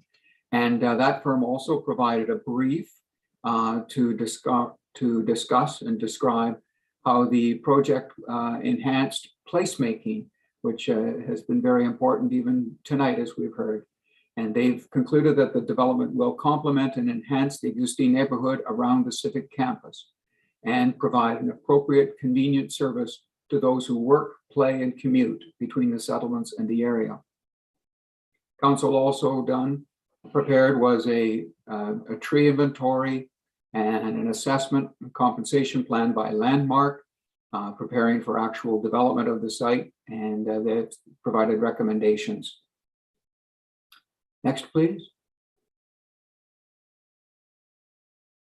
This is the area of the official plan amendment. In fact, the entire area shown in blue and hatching. Discussions with the town planning staff would be the area proposed to be designated rural commercial. And the effect of that would be to facilitate the expansion of the existing highway commercial development, serving the traveling public at this very significant intersection. Next, please.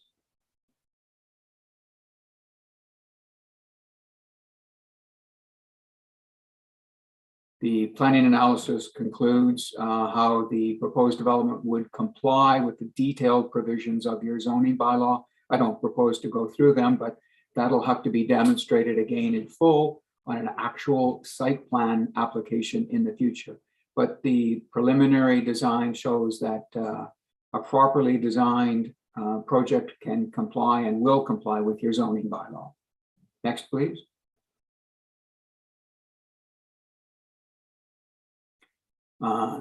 Ms. Witt described in detail the proposed zone, and the uses are repeated here, together with the hold for confirmation of LSRCA satisfaction, and of course a site plan agreement.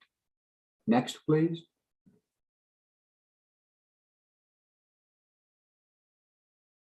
Council, the proposed zoning bylaw is consistent and conforms with all of the planning documents, and it will implement the Our Place official plan to support economic development and increase employment. This will be part of key placemaking at this significant corner. And I was observing with great interest, as was Mr. Cook, your previous presentation on the Civic campus. Council, the next steps are that Brad Cook and I will complete the response to questions that we may hear tonight or that have been received. We're looking very much forward to the staff report to council on the recommendations and your consideration of adopting the official plan. It then has to be submitted to the County of Simcoe. We're looking forward to your town submissions on the Simcoe County Municipal Comprehensive Review regarding the revisions to the agricultural area at this corner, because that's quite important and will facilitate the approval of this official plan amendment for a greater rural commercial area at this corner. The county will review for approval of the official plan amendment. Then there's waiting for the town servicing capacity to be established for lifting the hold, and an actual site plan approval application for commercial development. So in council in summary, this is a project proposal by Mr. Cook that is a bit ahead of its time, but hearing things tonight, he's leading an advance to serve the traveling public to and from Alcona and your Civic campus. I'd be pleased to answer any questions, and thank you. Thank you, Mr. Bell. I apologize. My notes tonight said Brumwell and Associates, and I thought, what happened to Skelton? But I see it's still Skelton Brumwell and Associates. Yes.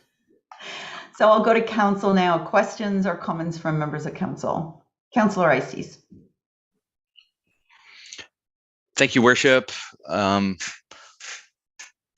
agree that this is a well-needed change in our official plan to accommodate the services that we will need in this area.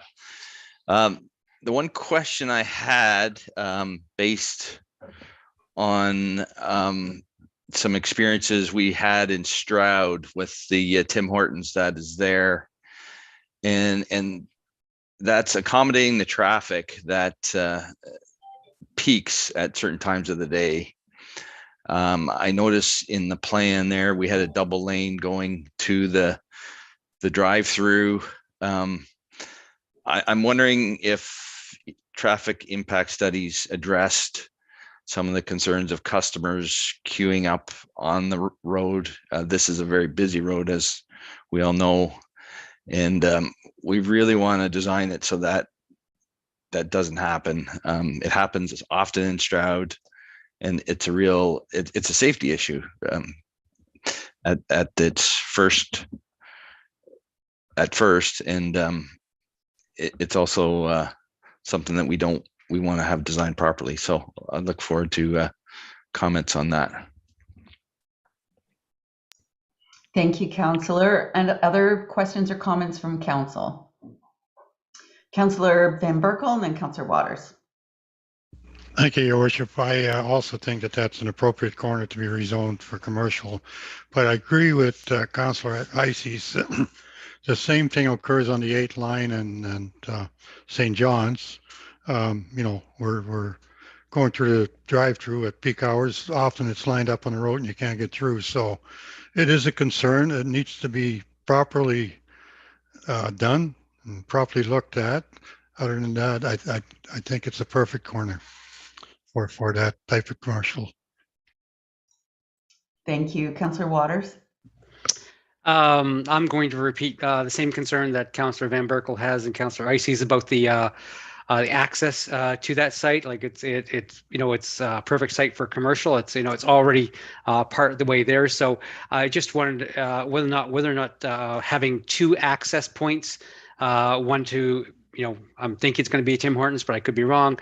And then the gas bar itself. I just wondered whether or not if there was only access from the gas bar, and then it would have a much longer lane along that paralleled the road, and then came into the might be an option for them, so it keeps it off the road, because I have similar concerns because I see the 8th line St. John's site all the time, and there's always backup, and that's a very, very busy road. You don't want to have that on the 8th line at that intersection right there. The other comment I'll make is that it would be nice if the developer had some conversations with RVH in terms of what their plans are for their site, to see whether or not there's any opportunities for a back access from the RVH site, either through a walkway trail to there or a car access to that site from the backside. So an opportunity there to maybe collaborate a little bit with the other development that's going on there, and that hopefully that the site will blend in with the RVH site and enhance that site, as opposed to being developed completely disjointly from the RVH site. So they're my comments. Thank you. Thank you, Councillor. Any other questions or comments? Councillor Orsatti. Thank you. I'm just going to build on the other ones again with the flow of traffic and the safety concern. Not only the entrance and the flow of the traffic going in here by the car wash exiting, but there's also the exit going onto Innisfil Beach Road, and motorists trying to turn west and cut across traffic coming from the eastbound. I have been there and witnessed an accident right in front of me, and it's quite a blind spot. So I don't know what the future plans are for that section of Innisfil Beach Road, whether it'll be mediums going down there that will prevent that turning westbound from that exit. But I think it's something that needs to be considered. And again, I have the same concerns with, drive-through restaurants. It seems to be the thing that people have. They're in a hurry, going to the hospital, picking it up makes sense. Certainly a perfect corner for this, just the flow of traffic again. Thank you. Thank you, Councillor Orsatti. Any other questions or comments from members of council?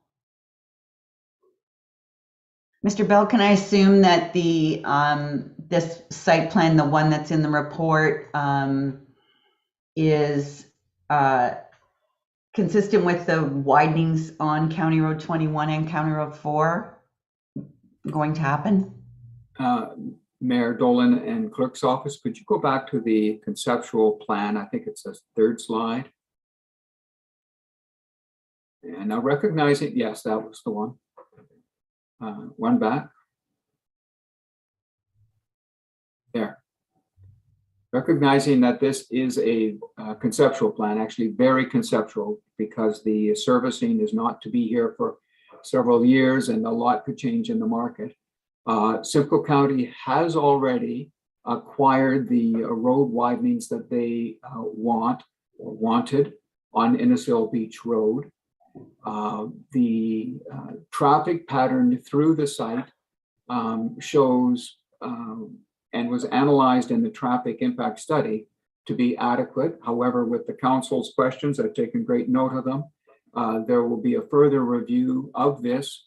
However, the real response, council, will be in the development of the actual site plan for commercial uses, paying great attention to access, to traffic lanes, to backup, to left turns and right turns, all of that at the site plan stage.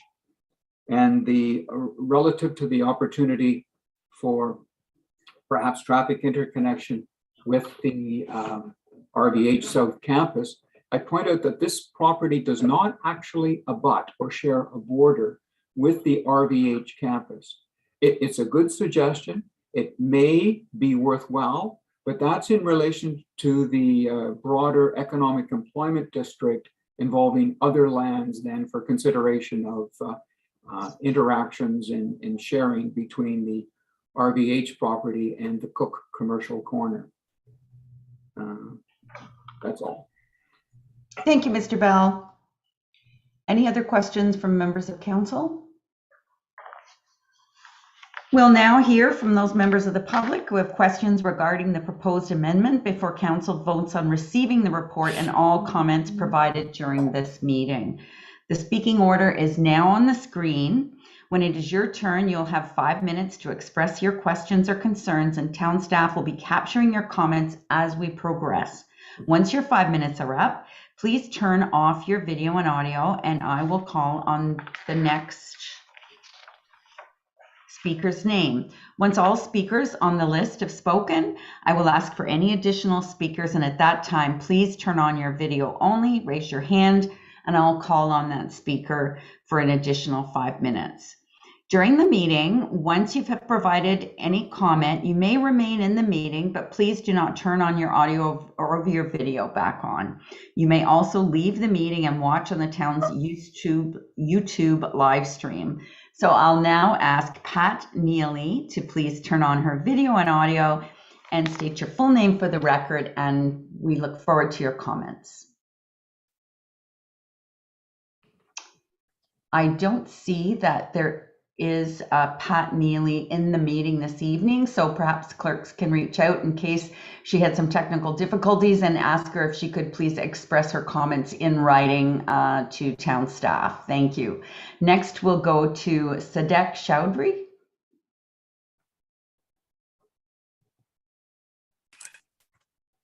Good evening. Hi, my name is Sadek Chowdhury. I am the owner of the 2257 Innisfil Beach Road. 2257 is right next to your 2241 Innisfil Beach Road. I have owned this land from 2006. And I am also looking for future opportunities to convert my mine into commercial or rural commercial zoning. I am myself as a professional CPA, and I also hold an MBA. So I'm aware of the fact that we got to go through some process of getting it done. And I am, since I own this property from 2006, I've seen Innisfil go from really a very small town to amazing work you gentlemen and the councillor, the mayor has done so far. That's it. Thank you, Mr. Chaudhry, for those comments. And I think, you know, you will have gotten a good glimpse tonight of what goes into the process. And of course, our planning staff are happy to assist and provide any answers or questions that you may have about the process if and when you decide to go down that path. Thank you. Thank you very much. You're welcome. Now I'm going to ask, have there been any comments or questions been provided by email or phone during the meeting? Mr. Parkin? Thank you, Worship. We haven't received any comments by email or phone on this one. Thank you. Okay, thank you. We'll now go to the recommendation to receive any comments provided this evening. Can I have a mover and a seconder? And does council have any further comments or questions? Are you moving, Councillor Ices, and seconding Councillor Van Berkel? Any further questions or comments? Councillor Waters. Just one question relating to the last speaker. Just as we've been proactive in changing the zoning along Innisfil Beach Road across from the park, would it not be advantageous to do that same now that we have RBH going in there, rezoning those areas to mixed use or commercial for all the properties which are along Innisfil Beach Road and also on Yonge Street as well? So would we not proactively do that as opposed to waiting for each individual homeowner to come along and say, I want to do the same? Okay, yes, well, that was, I spoke to Mr. Gary Bell because he's the one who's leading the charge for Mr. Cook. He's the one who told me that hold on to it for now. I can, if you like, I could make an application tomorrow. Well, you know what, Mr. Chaudhry, we're going to ask Ms. Nordstrom to, we don't want to get off the topic. So tonight's topic is about the property that is before us. And it's not right to ask Mr. Cook or Mr. Cook's consultant to comment on any other property at this time. But certainly you can connect them offline, and I'd ask Ms. Nordstrom if she could answer Councillor Waters' question. I appreciate that. I'm ready to go. I'm an entrepreneur myself. You know, I run a large corporation, but if he's too busy, I could approach others. No, it's not, Mr. Chaudhry. That's not what I'm saying. I'm just saying that our focus tonight, this is under the Planning Act. We need to focus only on the application that is in front of us tonight. Okay. And I'm sure I welcome you to contact staff after this evening and to speak about going forward. But for tonight, we are compelled by the Planning Act only to deal with what is in front of us. Okay, appreciate that. Thank you for clarity. Thank you. Ms. Nordstrom? Thank you, Your Worship. Through to Councillor Waters' question about proactively or designated in zoning. That's certainly through the campus master plan directions and discussion that we had tonight. That's something that we would be looking to do following that economic justification in that economic development plan work as part of an economic employment district. This application before us tonight is an existing use with existing permissions for this type of use, and they're looking to expand that to these additional properties. But the other lands along IBR and Yonge Street need to be looked at more comprehensively through that study in terms of what that land area or land boundary would be, and follow through that process. But that's certainly something that would tie into that economic employment district that we were talking about at the workshop tonight. Thank you. Thank you. So if there's no other questions and comments, we'll call the vote. All those in favor? Any opposed? That is carried. If you've not made oral or written submissions in regards to this proposal before a decision is reached, you should be aware that the Ontario Land Tribunal may dismiss your appeal. Anyone who wishes to provide comment may still do so and may also register as an interested party to be contacted before this application is further considered by council. Please contact the clerk's office at innisfil.ca. Thank you to everyone who has taken the time to watch this live stream meeting and presentation regarding the proposed amendments. Anyone who wishes to provide comment may still do so and may also register as an interested party to be contacted before this bylaw is considered by council. Please contact the clerk's office at clerksoffice@innisfil.ca. And council thanks all of you for your participation. And we will now move quickly into public meeting number 2. The next item on tonight's agenda is regarding proposed draft plan of subdivision, official plan amendment, and zoning bylaw amendment applications for 881 Hoffland Street. We will hear from town staff and a consultant on behalf of the applicant regarding the proposed application. Council may have a few questions or provide comment, and then we will have an opportunity for public consultation where members of the public who have pre-registered. Should any member of the public watching the live stream wish to make comment during the meeting, they can email clerk services where the deputy clerk will be monitoring for input and will provide your comments to council and town staff during the meeting, which will become part of the meeting record. We will hear from the town clerk, Mr. Parkin, now on how the public notice of this meeting was provided. Mr. Parkin. Thank you, Your Worship. Notice for this public meeting was provided to required agencies on February 17th, 2022. And the notice was also circulated to all landowners within 120 meters of the subject lands on February 23rd, in accordance with Ontario regulations. Corresponding signage was posted on the property on February 23rd, and notice was provided in the March 3rd, 2022 issue of the Innisfil Journal. Information and materials respecting this application were also posted on the town's Get Involved page.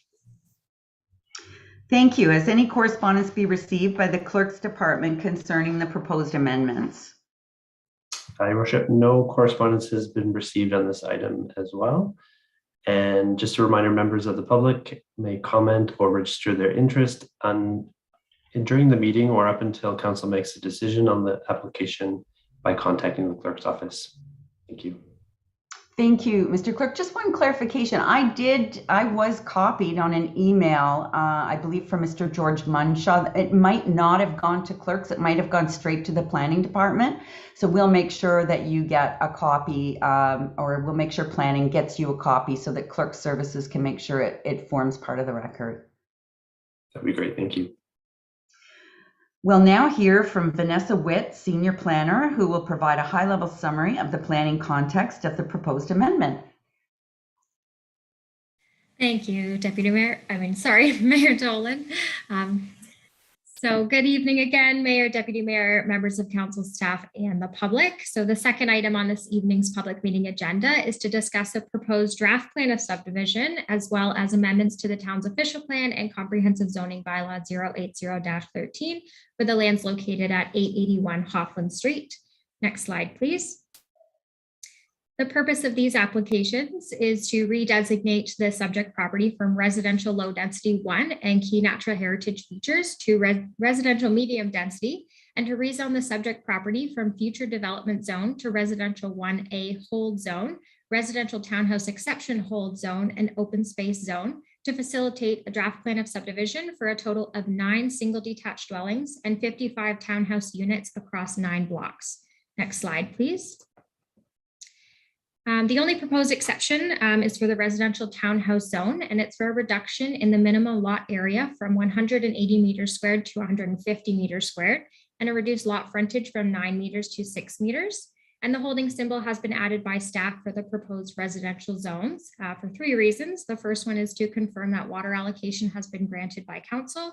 The second is to confirm that public road access is available. And the third is to make sure that a subdivision agreement has been entered into. Next slide, please. So this subject property is located at the end of Hoffland Street in Lefroy, with the closest major intersection being Killarney Beach Road and the 20th Side Road to the west. And the lands are approximately 2.97 hectares in size, with a frontage of about 53 meters on Hoffland Street. And the subject lands will also have a future frontage of approximately 256 meters along the draft approved collector road known as McMaster Avenue, which is part of the adjacent subdivision, which is Alsami P4. Next slide, please. The application will be reviewed with respect to the planning policy document shown on the slide, as well as the community strategic plan. And this information is detailed on the staff report on attachment number 5. Next slide, please. And regarding next steps for this application, staff will review and consider all public, council, department, and agency comments and report back to council with a recommendation at a future council meeting. Notice will be provided to all who requested notification or submitted written correspondence. And staff note that if the official plan amendment is adopted by town council and approved by the county of Simcoe, and the zoning bylaw amendment and draft plan of subdivision applications are approved by town council, a subsequent site plan control process will be required to facilitate and regulate the proposed townhouse blocks under Section 41 of the Planning Act. And so far, staff have heard from 3 members of the public who were seeking further details on the proposal. And following this presentation, the applicant will be providing further details as part of their presentation. Next slide, please. So town staff are present tonight to answer any questions that council or members of the public may have. And if any questions or comments arise after this meeting, feel free to reach out to myself or provide your comments on the town's Get Involved website, which can be accessed using the QR code on the screen. Thank you. Thank you, Ms. Witt. We'll now hear from Lucy Pronk concerning the proposed amendment. Welcome. Thank you. Good evening, Your Worship, councillors, staff, and members of the public. My name is Lucy Pronk with KLM Planning Partners, and I'm here today on behalf of our client, 2723773 Ontario Limited. I think we can start with the next slide. Thank you.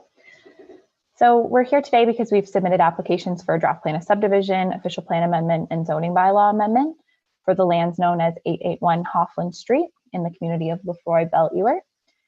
And as Vanessa noted, the lands are generally located east of 20th Side Road, south of Killarney Beach Road, and west of Church Drive. The subject lands are generally rectangular in shape, approximately 2.97 hectares, and primarily vacant, with 1 existing single detached dwelling. As you can see from the figure we've got there on the slide, the lands have great connectivity. They're directly adjacent to the draft approved Lormel subdivision, north of the associated Future Catholic Elementary School. They are east of the existing Killarney Beach Public School and southeast of Ballymore Commercial Mixed Use Block.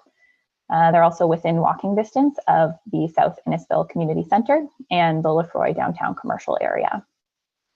Next slide, please. So the proposed development will be accessed via McMaster Avenue, which is a proposed collector road that's shared with the neighboring draft approved Lormel subdivision, Alsami P4.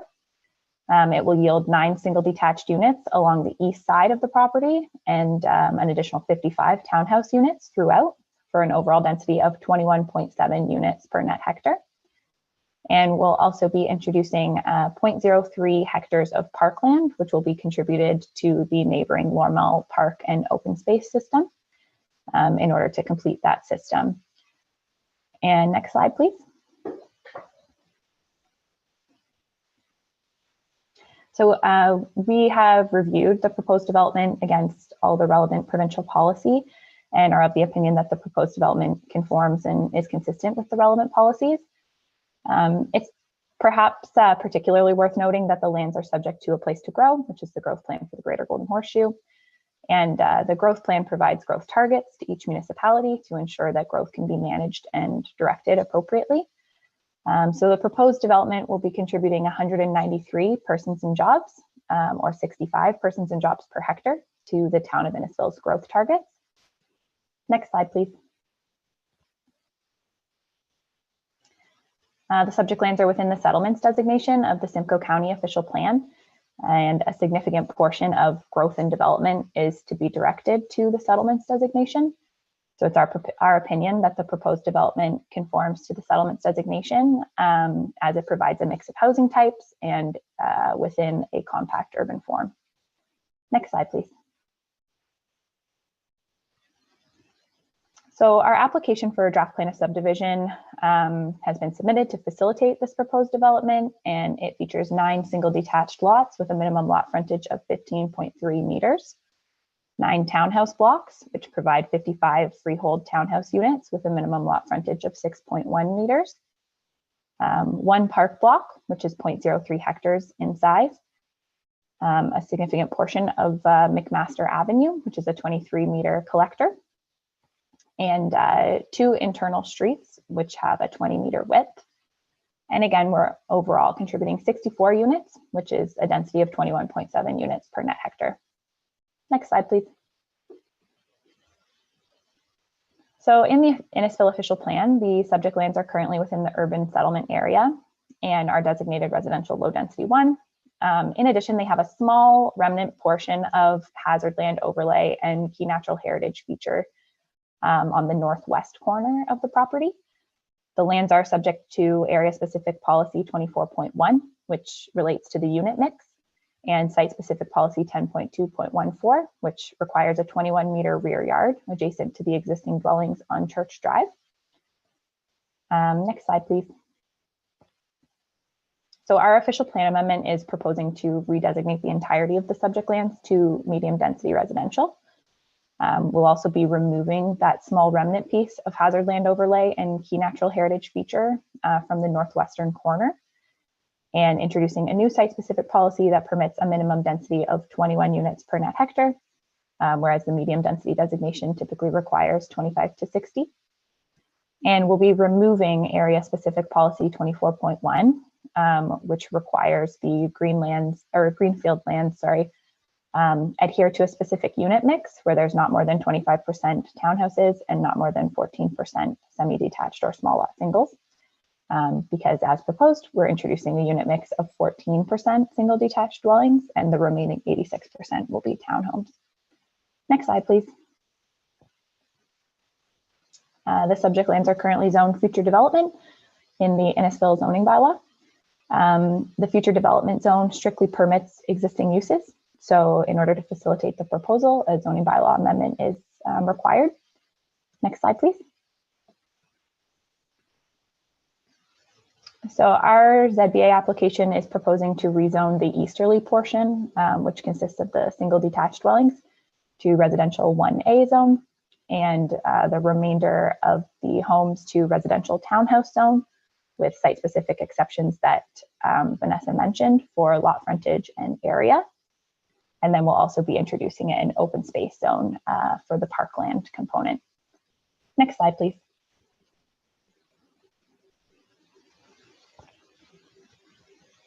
So a number of additional studies were completed to support the proposed development, a list of which I've shown on the slide there.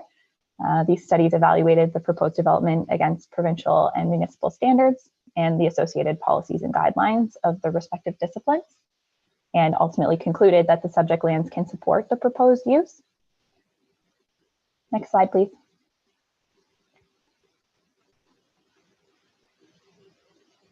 Yeah, so I'd like to thank everyone for their time this evening, and looking forward to a little bit of discussion. My colleague Keith McKinnon and I are both on the call, and we're available to answer any questions that you may have. Thank you. Thank you, Ms. Pronk. We'll start with council. Are there any questions from council? Councillor Van Berkel. Thank you, Your Worship. I did get the letter from Mr. Munshaw, and I feel that he being a lifelong resident of Lefroy, his comments should be heard publicly. And basically, he was opposing to the townhouses. He feels that that is part of Old Lefroy, and I agree with that. And that any development on Hoffland Street should be single lots and not townhouses. That's basically the gist of the letter that he sent in. And I just wanted to make sure that everybody knew that there was an objection to it. Thank you. Thank you, Councillor Van Berkel. I think Mr. Munshaw is on the call tonight, so perhaps he'll speak in a little while. I didn't know that. Yeah, I didn't know. Yeah, but we'll get to that in just a minute. I'll just give council the opportunity first, then we'll get right to the public. Councillor Nicol. Thank you, Worship. Yes, just wanted to mention as well, obviously we did receive the letter from Mr. Munshaw. He was concerned about the location of the signage. That notice, obviously, we were told already that notice was presented to all residents within 120 meters, so everybody should have been given some heads up about this. To me, I think we need a variety of housing options, especially so close to the expanding Kearney Beach School. And then again, with this proposed separate school coming in that area as well too. So the existing subdivision that's coming through is going to be predominantly single detached homes. So I think there is an opportunity to provide some other housing options and some other densities. So obviously we'll hear from the public and from any other concerns, but it's good to see a bit of variety in the housing options in that area. Thank you. Thank you, Councillor. Any other questions or comments? Councillor Waters. Thank you, Worship. I do have a question around the 9 single detached houses backing onto the residents of Church Street. And I'm just wondering, what accommodation has the developer made for making sure that there's proper drainage around there and that the Church Street residents aren't negatively impacted by any runoff from that development? Who wants to answer that? Ms. Pronk? Yeah, through you, Madam Mayor, to Councillor Waters. So we have submitted a functional servicing report and grading plan as part of this development. Ultimately, for the properties that are going to be along the Church Drive existing properties, we will be matching grade along there. And as it stands today, those properties drain onto our subject lands and then continue to the northwest. So we've proposed infiltration trenches at the rear of our single detached units. So they'll be, 1 meter wide, 1 meter deep, approximately 1 meter from the property line. So that's a low impact development measure that will ensure that we're capturing any additional runoff. And then that will ultimately be piped to the stormwater management pond that is proposed as part of LCME P4 across McMaster. Thank you. Thank you. Other questions or comments? Councillor Orsatti. Thank you, Your Worship. Yes, just looking at this, it is a draft plan. I agree with Councillor Nicol that, we need to provide different housing options throughout our community, especially for young families to be able to get into the housing market and to protect our land, to be able to accommodate 55 townhouse units in here, preserves a lot of outstanding land that we have. I do have a question though, in looking at accommodating 9 blocks of 55 townhouse units. Will there be any consideration for visitor parking space? Because usually the townhouse driveways are 1.5 vehicles and you have to, then you add the garage, but people that have pickup trucks and that can't sometimes accommodate them. And I think it's something that you need to consider in plans when they're quite intensified in this area. I don't know whether there was any consideration. I couldn't see anything on this looking at the plan here that's in the report. Thank you. Ms. Pronk? Yeah, through you, Madam Mayor, to Councillor Orsatti. So each unit, including the townhouses, will have 2 parking spaces, 1 in the garage and at least 1 in the driveway. Additional visitor parking hasn't been introduced. It's not a requirement of the bylaw for street townhouses. However, the local 20-meter roads that we're proposing, in theory, can provide on-street parking as required. Thank you. Thank you. Any other questions or comments? I had one, if I could, Ms. Pronk. So you mentioned, if I heard you correctly, that there was some kind of buffering or something required between the homes on Church Street and the single detached homes. Is there any buffering or between those townhouse blocks, the 3 townhouse blocks at the north end to the residents on Killarney Beach Road? Yeah, thank you, Madam Mayor.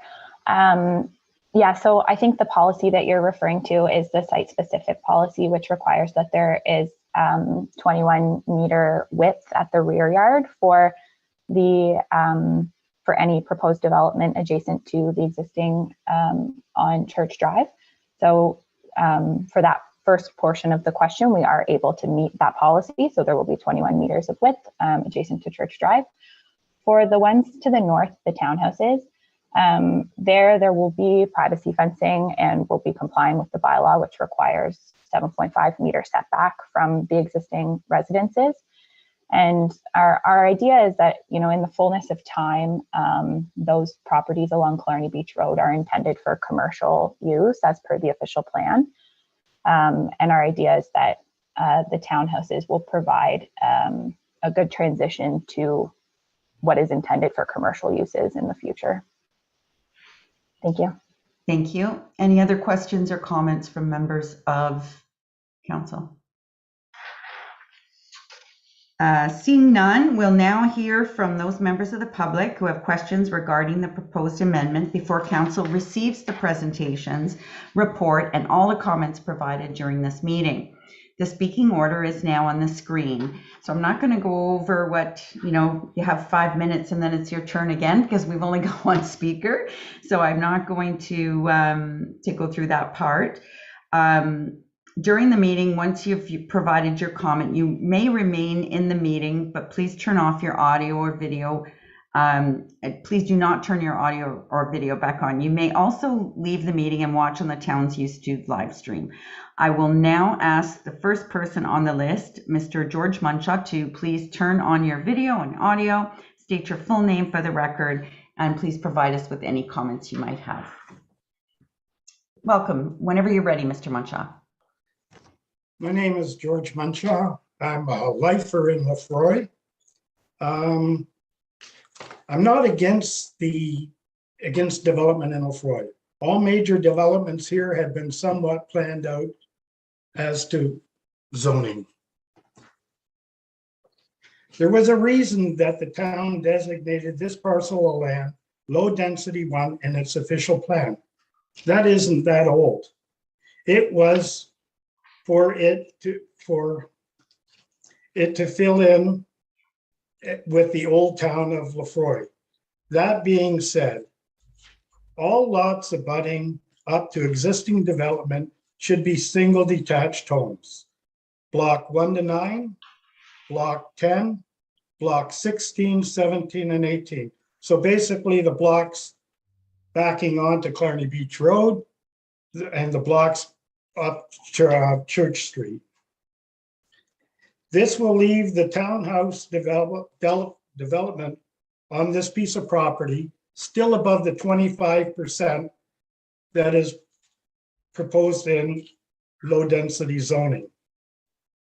But it would also protect our way of life and how we enjoy our properties there.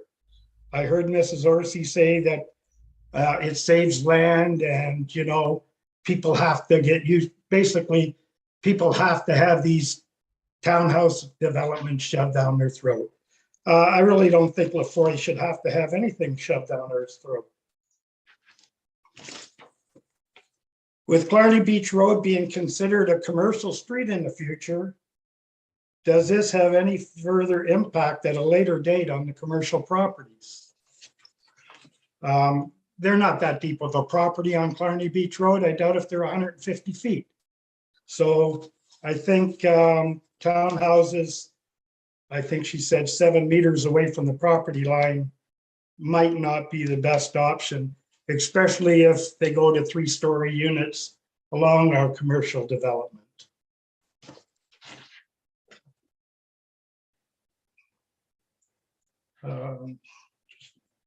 And I'd also like to know what happens to Hoffman Street. So basically Hoffman Street wouldn't be there anymore. It would just run to the old Lefroy Fire Hall. So that leaves a little bit of a fly in the ointment there, I think. Yeah, in ending, I'd just like to ask council and planning department to really give this the attention it deserves and the people of Lefroy deserve, an outcome that they can be proud of. We've been here forever. We're the old part of the town. We understand that the new developments may change and have impact on our lives. And we're all for that. But to have 55 townhouses on 1 and 2.5 hectares of land in the middle of the town, that 100-year-old homes, you know, I heard that, you know, it's going to change to the commercial in the future, but who knows? My property's commercial. My house is 40 years old. I got a beautiful spot there. No saying I'm going to become a commercial piece of property. So why shouldn't I be able to enjoy it the way I want? In ending, I'd just like to thank council for letting me share my thoughts and concerns. And I really hope that council takes a look at the lifers in town that are basically all still there. Thank you.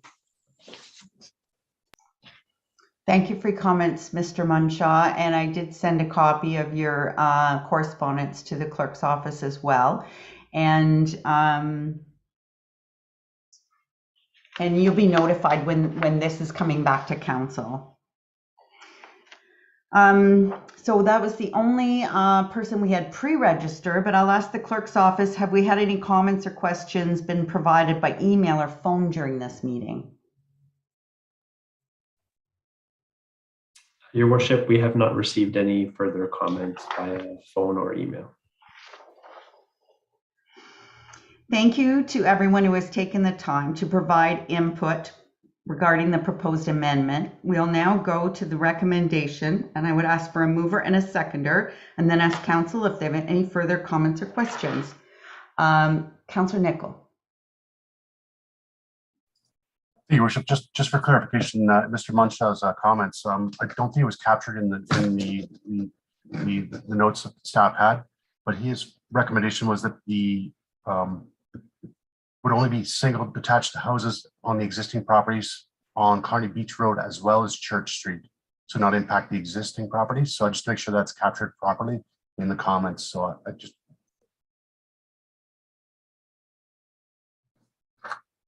Thank you. Thank you. Thank you for that. And requesting clarification on the status of Hoffman Street. Yes. Thank you. Mover and a seconder for the recommendation, please. Councillor Fowler, Councillor Nicol. Any further questions or comments from members of council?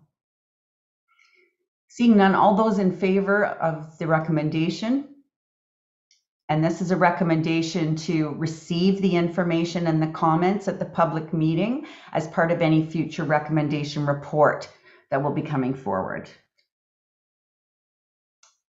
All those in favor? I already said that, didn't I? Sorry.